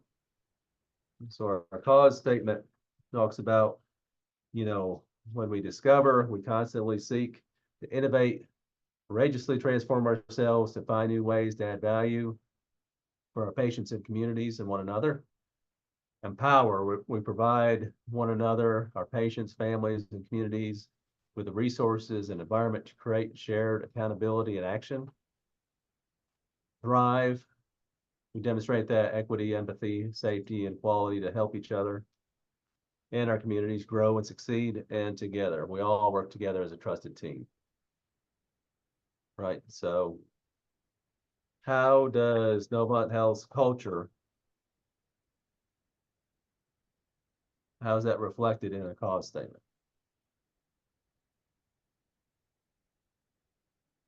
Or is it reflected? You know, what are the areas we have for improvement, Brian? I think they do encourage innovation, streamlining, quicker, easier, more manageable ways to do things. I think I see that, out there. Yeah, we're going through some of that innovation right now, right, with our implementation of Infor and, some of those other technological innovations.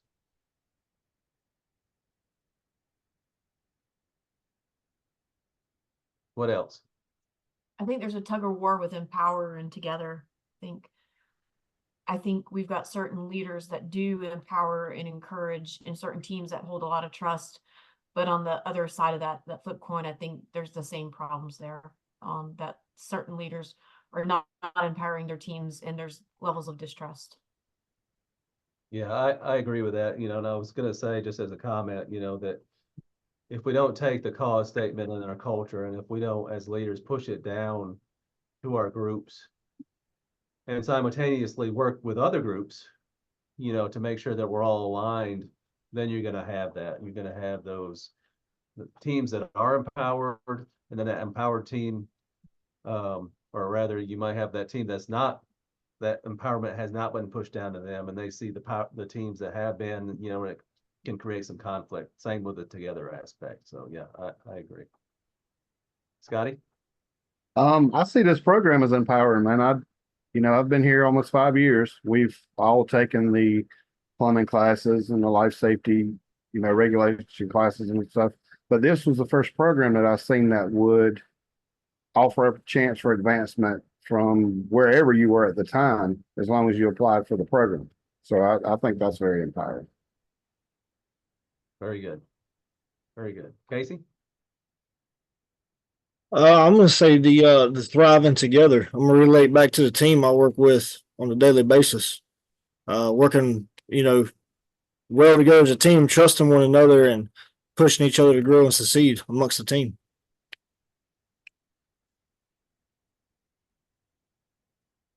Absolutely. Brian? I don't want to hog up the time here, but under the banner of Thrive, we talked about it in a previous class that we did, I guess, a first class. But Novant really does demonstrate through their community efforts to help those who are, can't afford healthcare, can't reach it. And I think the equity and the empathy, Novant really exhibits that. They wear that out on their sleeve. Yeah, they do. And that's, I think that, some of it gets skewed or taken for granted sometimes, the involvement that we have in the communities that we serve. It gets skewed by some of the talks around, some of the money or other stuff. But I think that it is true, and it is ingrained in the culture, with that community outreach and that equity and empathy and safety and being involved in those communities to better their health. Gary? I agree with what you and Brian just said, and also getting into communities that doesn't have or have hospitals or what have you that's not performing as well. We look at trying to get in there and help those communities out by either managing or even acquiring those properties as well. Yeah, absolutely. I mean, and there's been some examples lately, and even with what's going on right now that aligns with that, where Novant was trying to acquire Lake Norman and Davis, and I don't know if you've all seen the notifications over the past 24 hours that, that's fallen through now because of the FTC, and they're not going to let us acquire them. So, what's going to happen to those 2 hospitals? They're going to close. They're going to close, and that's going to be a negative impact on that community where Novant was trying to get involved in those communities, and revitalize those hospitals, so that they could serve those areas. So You say they were denied, Ben? that came out over the last 24 hours that the FTC had a final ruling, an injunction was put together, and it's on iConnect, so everybody, has an opportunity to look at it. But Wow. yeah, so we're no longer going to be able to purchase Lake Norman and Davis. Yeah, they sent out the communication like 4:15 yesterday afternoon. Yep. So they overruled the judge's overruling? Yeah, they had a injunction put in, and they appealed the ruling. Injunction was put in, and they reversed the decision basically. So that's Wow. going to be a negative impact on those communities. Hey, what was the reasoning for that? Why did they deny us? They think that Novant will not have any competition in the area, is what it all boils down to. But the problem is that, it's not like there were other people that were trying to purchase those facilities. There's nobody else that's looking to buy them. There's nobody else that's in the area, so they're looking at it as, well, Novant will be the only healthcare option. Novant's looking at it as we may be the only healthcare option, but there's no other option in the area, so we're trying to keep them open. Yeah. So That seems like counterproductive. yes. Very. Yeah, I could talk about that for a couple hours, but we'll move on from there. Yeah, sorry I started that tangent. No. I think we went the wrong way. There we go. So the team member surveys, Novant conducts regular team member surveys. You need to talk to your teams, get them as engaged in this as you can. We need everybody's feedback because all that feedback is tracked. Use the survey to identify any areas for improvement, and we need to act on what is identified.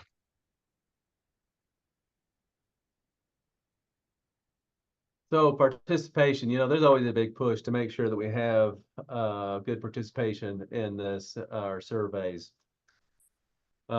We track our progress as we're going through the survey time period. I know that Novant does give out some different cards sometimes for teams that realize 100% participation rate, and it's not about initially it's not about the answers, but we want to get everybody involved. We want to get everybody engaged. We want to get that feedback, and I always tell my teams that I want you to be completely honest on the survey, so we can get honest feedback. I don't want you to be, one of those team members that just goes in there and hits 10, 10, 10, 10, 10, just to say, hey, I did it. That's not helpful. We want to get some honest feedback so we can have 100% participation so that we can implement change where needed.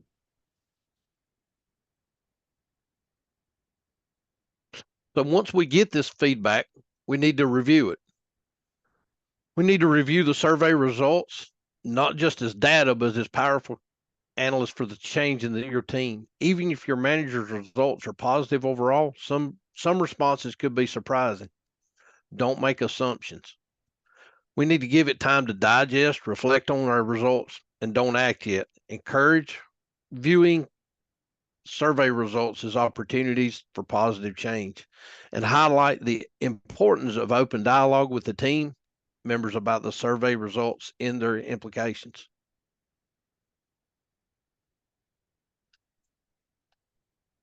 So debriefing our teams, and this is to go along with David's points, this is the most critical part, because I've seen this when I first came to Novant. I've heard it from many different team members that, You know, we always take these surveys, we say the same thing, nothing happens, nobody talks to us. So why are we even doing this? Right? So that has had to be somewhat of a culture shift as we've gone along, so that our teams know that as they give us that feedback and give us that information, that we actually do something with it. You know, so having a deep briefing with your team and starting with those positives, things that were positive within the survey. Going over there, what we're doing wells, right? Making sure you get that team member input on the survey, and what their thoughts are on the interpretations. You know, sometimes some of the questions on the corporate surveys, you might not, when you're answering them, you might not know, well, does this mean my supervisor? Does this mean my manager? Does this mean Carl Armato? You know, some of the questions are not always worded correctly where everybody reads them the same. So you want to make sure that there's a clear understanding of how they answer the question, so that if it skews some of the data, you know, that you can understand that. You know, go through those root causes, you know, of some of the issues. So having these conversations after the fact, they are more critical, in my opinion, than the participation itself. Because if you have participation without the follow-up on the back end, you shouldn't even have participation. You got to have that follow-up on the back end. After we get all the data, we need to create an action plan. We need to create an action plan with the team members based on the survey results. This plan demonstrates a commitment to addressing the concerns that were provided, the feedback that was provided. Identify 1 or 2 items in the area that team can agree to focus on improving.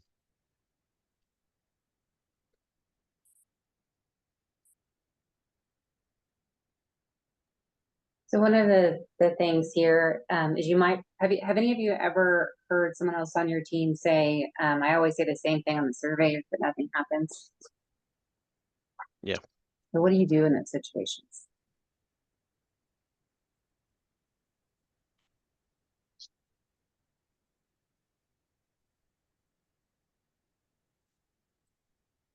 Ryan. Maybe ask specifically like what they're referring to, maybe in a private setting, you know, like, hey, employee X, what is it that you would like to see changed or enacted? What would you do if you knew that their change request was not possible, or it wasn't coming for anytime soon? You just fire. I'm kidding.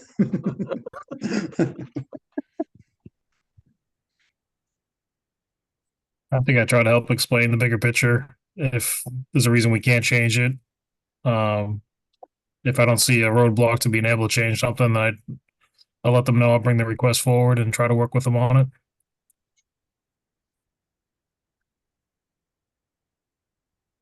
Yeah, I Yeah, agree with those are- Steven. I think helping people understand the bigger picture and the why behind it can help them sometimes get past, you know, what's immediate or seems immediate. Gary? Maybe offer another solution, maybe not exactly what they want to hear, but maybe improve some situation that might be going on or something of that nature. Yeah, that's a good option as well. You know, trying to figure out what's the end result they're trying to get to, right? There might be an alternate way to get there. But sometimes it's not feasible for sure, and those can be challenging, and just having those conversations, and again, the why, you know, is the biggest part.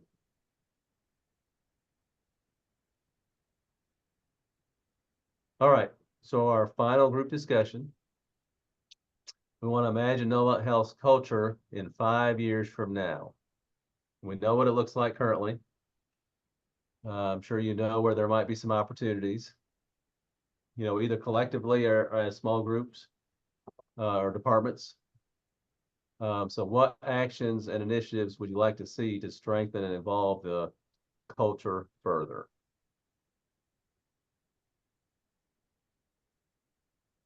So we're developing a 5-year plan of how to improve Novant Health's culture.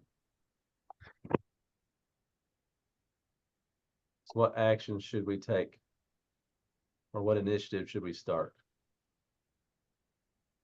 How can we be more like Chick-fil-A? I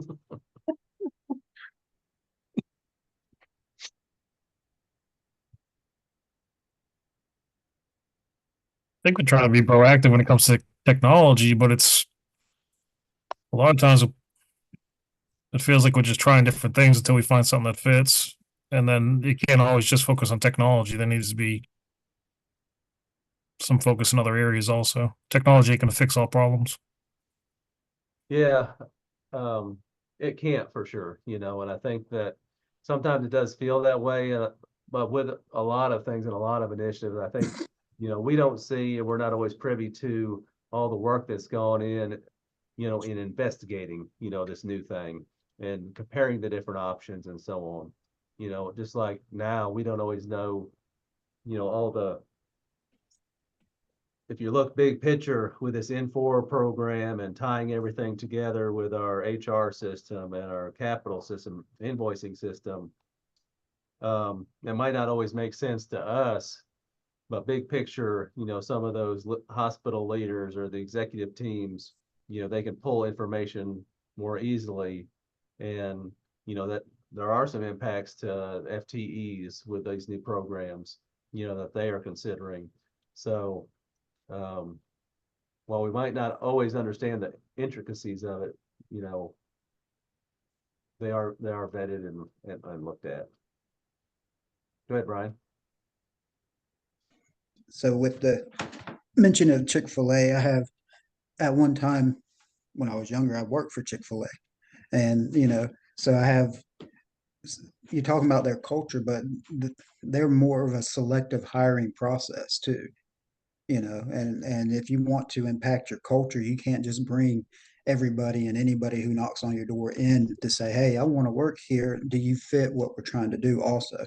And I know that kind of is in, a little bit of disagreement with the inclusion and everything else that we try to be diverse and whatnot, but you have to have a fit to the scheme. You can't be the odd puzzle that doesn't fit in, or you cause some conflict. And to that end, I mean, I think that you can still, as a leader, with Novant's culture in mind, still be selective and make sure that the team members we're bringing in align with that culture, and what those expectations are. Just because we also strive to be as diverse as possible, that doesn't mean we sacrifice one for the other. There still has to be that alignment. Definitely a good point, though. Scotty? I'd like to see more of the training. I mean, the way that it's set up now, it's kind of a mandatory thing. You got the electrical 101, 201, 301. But I think if we offered some kind of program, kind of like this, that where it was a voluntary thing. If people want to know more about boilers or more about the dehumidifiers or stuff like that, that's an option. Even if it was just online, it would be some kind of information that they could grasp and, kind of feel like they were working themselves toward being the employee that they should be. Yeah. Yeah, I don't disagree with this. I think, some of the classes like this one that we've started are starting us down that road, right? Because we saw some opportunities within our departments, and that, for those of us that have been with Novant for 5, 10, 15, 20 years, if you're not continuing that education, and get experience outside of Novant, then it's harder to be innovative within Novant. So I think that we have recognized that, which is why we've started some of it, but there's still some opportunity as well. Melissa? So I kind of feel like 5 years from now, and I know this is not the plan, but I'm still going to say it out loud.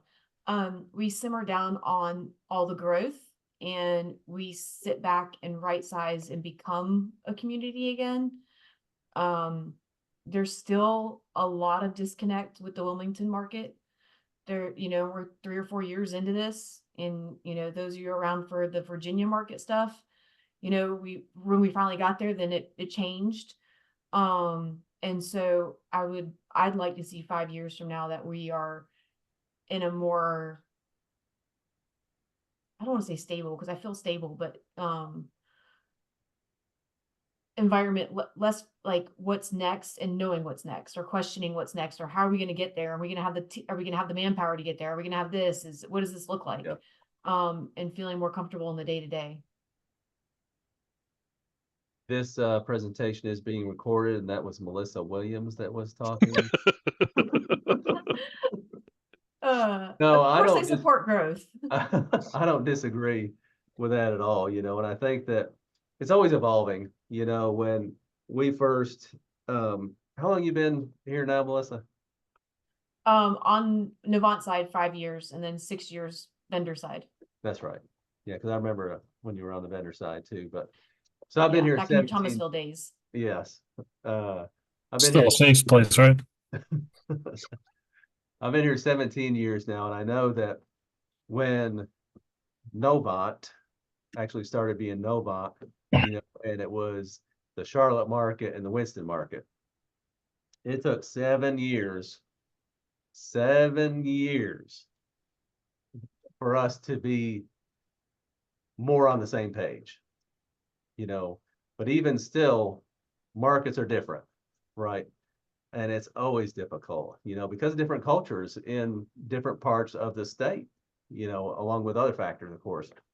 I don't disagree with you at all. It's challenging, you know, and there for a long time, we were spending as a company more money doing acquisitions than we were on our existing buildings, and our buildings were falling apart, you know, so it's got to have that balance. I would be okay with it if it slowed down a little bit. Some of that. That's the right word, balance, Ben. That's the right word. Very good. So I think we can all agree with you on that, Melissa. So we're all guilty if anybody sees this. Go ahead, Casey.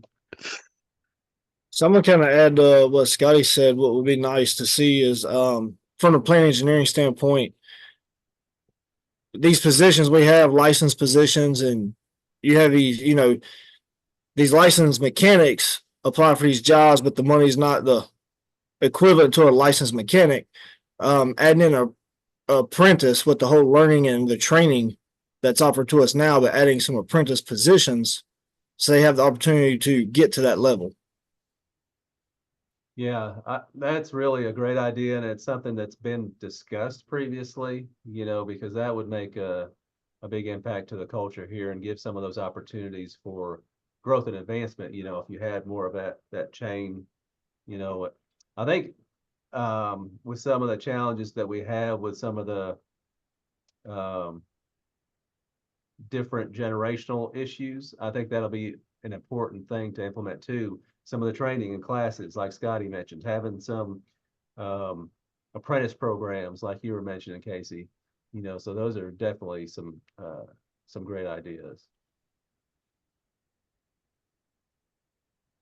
I just sat in a meeting this week about doing an apprentice program with the local community college right here close to the hospital, and possibly getting some folks on and trying to get them acclimated to a hospital and see if it's something that they would want to do. So I think that might end up being a good program.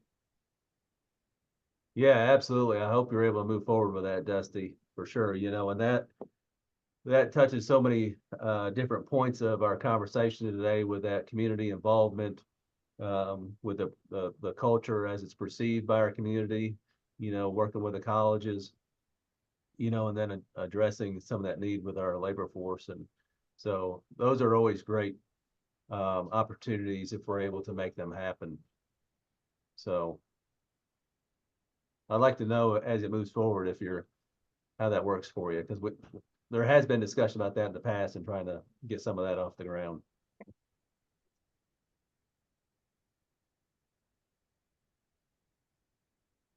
Dusty, do they have, is it like, you talking about trade services? Like, I guess is it healthcare trade services, or is it like just general? More electrical, plumbing and HVAC services, stuff that they teach over at the community college. and using like an apprenticeship or and trying to get some of these folks in, using like, I think maybe using federal money or state money or something like that to help these folks with the pay part of it, where it's not just coming out of Avant's pocket. And trying to see if they can get a younger generation to start taking on trade skills, actually doing, mechanical work. So we'll see. It was just something that was brought up last week, and we'll see what the next step goes with that. As I was going through trade school through my local HVAC program, our teacher was in communication with a lot of the local HVAC companies, and we would have either the owner or service manager from the nearby companies coming and giving their recruitment pitches, we'll call them, and they would offer like, hey, when you graduate, come work for me. We'll fast roll you in with us. So if that may be an idea for something we're trying to accomplish. Very good. Thanks, John.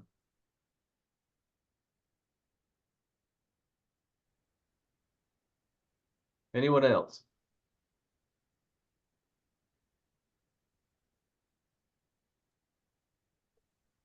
Ben and David, what about you?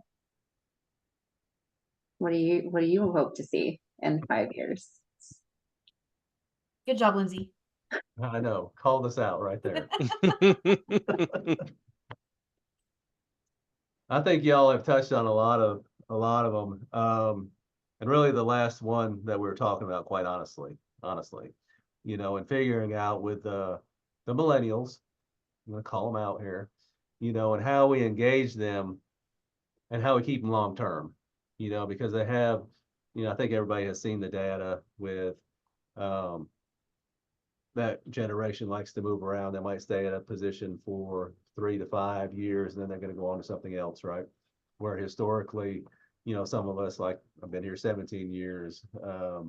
There's been people that have been here for 40 years. That we know that's not going to be the case, but the longer we can get them to stay, there's a lot of positive impacts to the organization. So having that culture that even if it's movement within Novant, maybe if every 3 to 5 years they want to make a change, hey, it's within Novant. You can go from here to here. That would be somewhat beneficial. So that's really where I see some opportunity, and I've had some focus on my end with that. I've been here for, like I said, 23 years, and I agree with Ben. And also I agree with Melissa. I would like to see things just kind of stable out. That's kind of where I'm at, but also I agree with Dusty. And I know there has been some meetings here in the Winston-Salem market also with the trade schools. And I'd love to see some of those younger people, the younger generation coming in and doing what a lot of us do. Yeah. I think that would have some positive impact on the older generations too, being able to pass on some of that knowledge. Yeah, definitely. For actually wanting to learn, there's benefits to both sides of that. So, John, go ahead, man. I just wanted to say that I agree with the points that you were making. The big draw for me to come to the hospital system from the private sector was the benefit and for the flexibility that I was given here. My personal example was I did not have the time off that I have now. I didn't have the benefits that I have now, and the flexibility that I've been given with this solid, 6:45 to 3:15 schedule with the paid time off option. That was the biggest draw for me coming here. So maybe that might be something to harp on in other meetings for trying to recruit the millennials. I'm not speaking for everybody, but I'm just saying as somebody from the millennial age group, that to me, that was the biggest draw, and that's why I came here. Yeah, very good. And we need your input on that stuff for sure. Absolutely. That's valuable. And you're working for a great manager. Allegedly. Now we've gone to Lions. Okay. Oh, very good. Very good. All right. Brian has his hand raised. Oh, I'm sorry. Go ahead, Brian. I was just going to add on to we see a shift from a certain generation where you could go to a company and you could from the ground up become the president if you know had the right skills and whatnot. And then it went from a shift to, we don't care how good you are, if you don't have that piece of paper, you're never going to be more than entry level. And we're starting to see that shift back to where that education is important, but it doesn't necessarily make you a positional leader. And I think corporations are starting to realize some of that now, and doing programs such as this or whatever is like some of the abilities aren't always taught in a classroom. And I think as companies kind of go back to that grassroots effort, you will see more people engaging instead of wanting to sit behind the desk and just push buttons and, hey, that's my job. Yeah, no, I agree. I mean, I think that to add to that, I think that the pendulum swung far one way at a point in time. I think we see it swinging back now. I hired on here at Novant as a technician with the upfit team. I do not have a college degree. I have college classes, college training, and I'm a continual learner.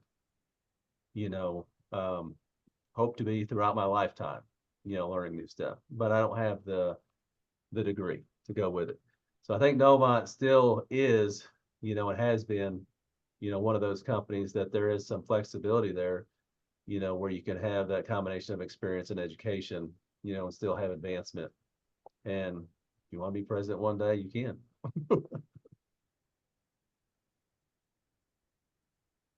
Good point, though.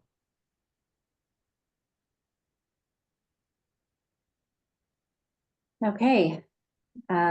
It's our favorite segment of every class because you know that when we get here, we're almost done. I have 4 more books. What you're going to learn through the next year is that I love to read. So there's 4 more books on top of the 4 that we discussed this morning. This one is Emotional Intelligence 2.0. So a lot of what we talked about today has to do with EQ. So this book is kind of like the gold standard in teaching some of those emotional intelligence or EQ skills. So they focus on self-awareness, self-management, social awareness, and relationship management. A big part of this book teaches that self-awareness. So you can start to recognize in yourself when you need to be more engaging or when you need to disengage at times because maybe you're in a negative place. Yeah, so it's about monitoring and regulating your own emotions and thoughts. So here's just a description, some ideas that you can do in order to improve these skills. And of course, they're elaborated in the book. Daniel Goleman is another recognized subject matter expert in the emotional intelligence. So his book, The Emotionally Intelligent Leader, also teaches about these skills and methods for improving those skills or building them up. So you'll see the same themes, self-awareness and self-management. And then today, of course, we talked a lot about empathy, which we did in our first class together, building stronger relationships, managing conflict, which we'll talk about here in a few weeks. We have a conflict resolution course, and then driving engagement. There are leadership styles that are influenced by EQ. So visionary people, they move move other people toward a shared vision. Coaching, you're developing other people for the future. Affiliative was creating harmony and building emotional bonds. Democratic, forging consensus through participation. Pace setting, these are the people that have consistently really high standards and they're asking everyone else to reach those standards. And then commanding, where they're demanding immediate compliance. They've got their ship in order. So we've talked about different leadership styles during our first class, and so a lot of these same words were used during those leadership style discussions. But the point is that you can use EQ in all of these to influence behavior. Also, if you're wanting to just assess where you are at today in terms of EQ, there are online assessments that you can take. If you want to learn how to to be more mindful and self-aware, here's a couple of apps. So Headspace is an app. Calm is another app that has relaxation exercises. There are digital journals and apps out there. So Day One and 5-Minute Journal are examples of that.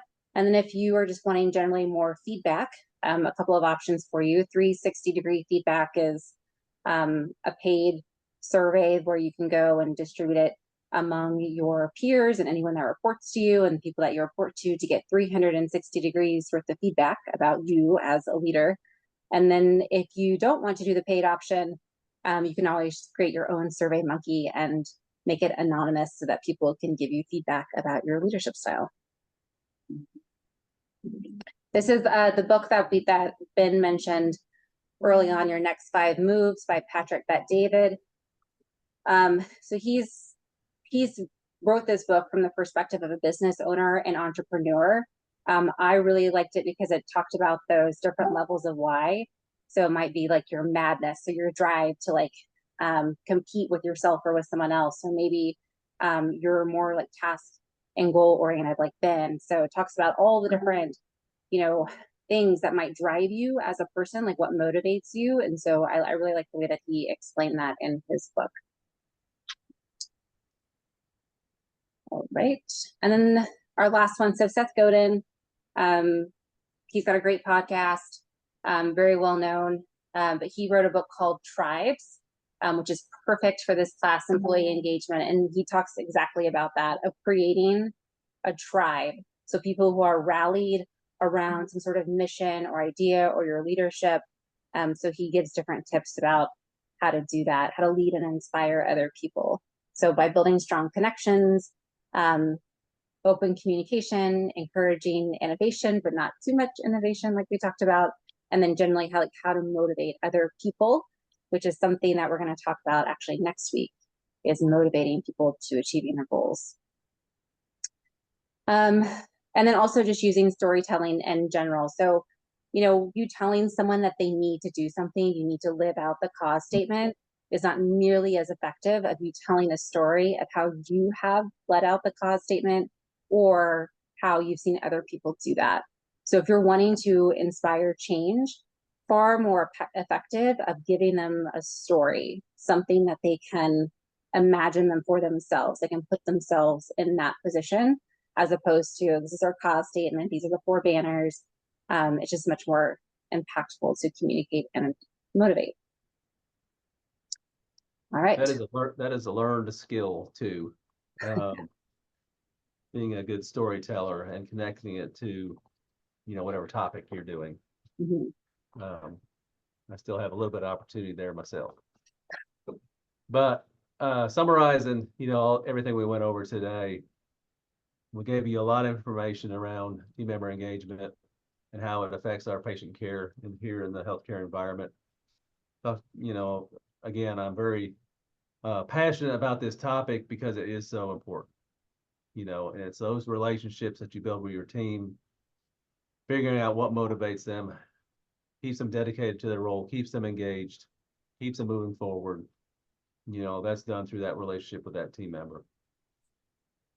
Again, showing empathy, effective communication, and then providing opportunities for advancement. So one thing I did want to mention, I guess first, are there any questions or anything else we need to discuss today? I do appreciate everyone's time today. Hope that David and I did it justice. David did a great job. Appreciate him working with me on this. And y'all do get a bonus class. Congratulations. Yay. So next Wednesday, I think Lindsay had sent out the invitations already for a bonus class. We're having to do a bonus class because when we started working through this one, we realized, excuse me, it's going to take much longer than we initially anticipated. So we didn't want to go over an additional 2 hours. Instead, we wanted to break it up and have a bonus class. So So homework is not due till the following Wednesday though, right? Good question. Are we having 2 different homework assignments, Lindsay? I can't remember what we decided on. Yeah, so we'll do that. So you've got, unfortunately, in this case, you've got like 3 classes sort of like stacked back to back, and each of them have a homework assignment, but we kept that in mind when creating those homework assignments, because part of what you're going to be doing is paired up with a mentor, and the homework assignment for a class will be part of your homework assignment for your mentor meetings as well. So for the classes that we had today, your homework assignments will be posted by tomorrow morning, and you'll have 2 weeks to complete those by, the following 2 Wednesdays. And then next week, you'll have 2 weeks from that to finish that one homework assignment. But also because of the holiday of July 4th, you'll still have 2 weeks between next Wednesday and then your next class, if that makes sense. We are working on those mentor assignments right now. Should be getting information here in the next few days to a week, about who your mentors will be and who you'll be able to work with and ask questions to, and work through all that with.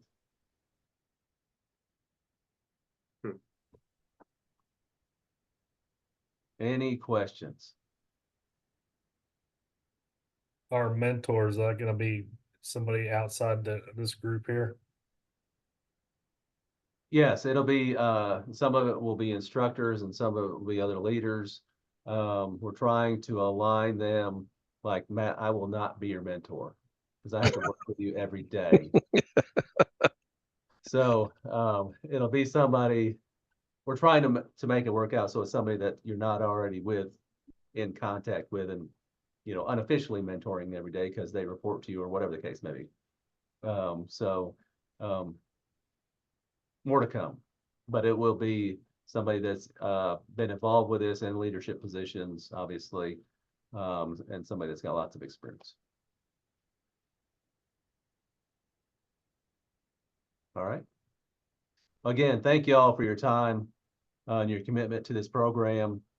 I'm always available if you have questions, so please feel free to reach out. And I think we'll give you a little bit of time back today, so we were able to finish early this afternoon. Thank you, everybody. Thank you. Thanks, guys. Thank you. Thanks, everybody. See you.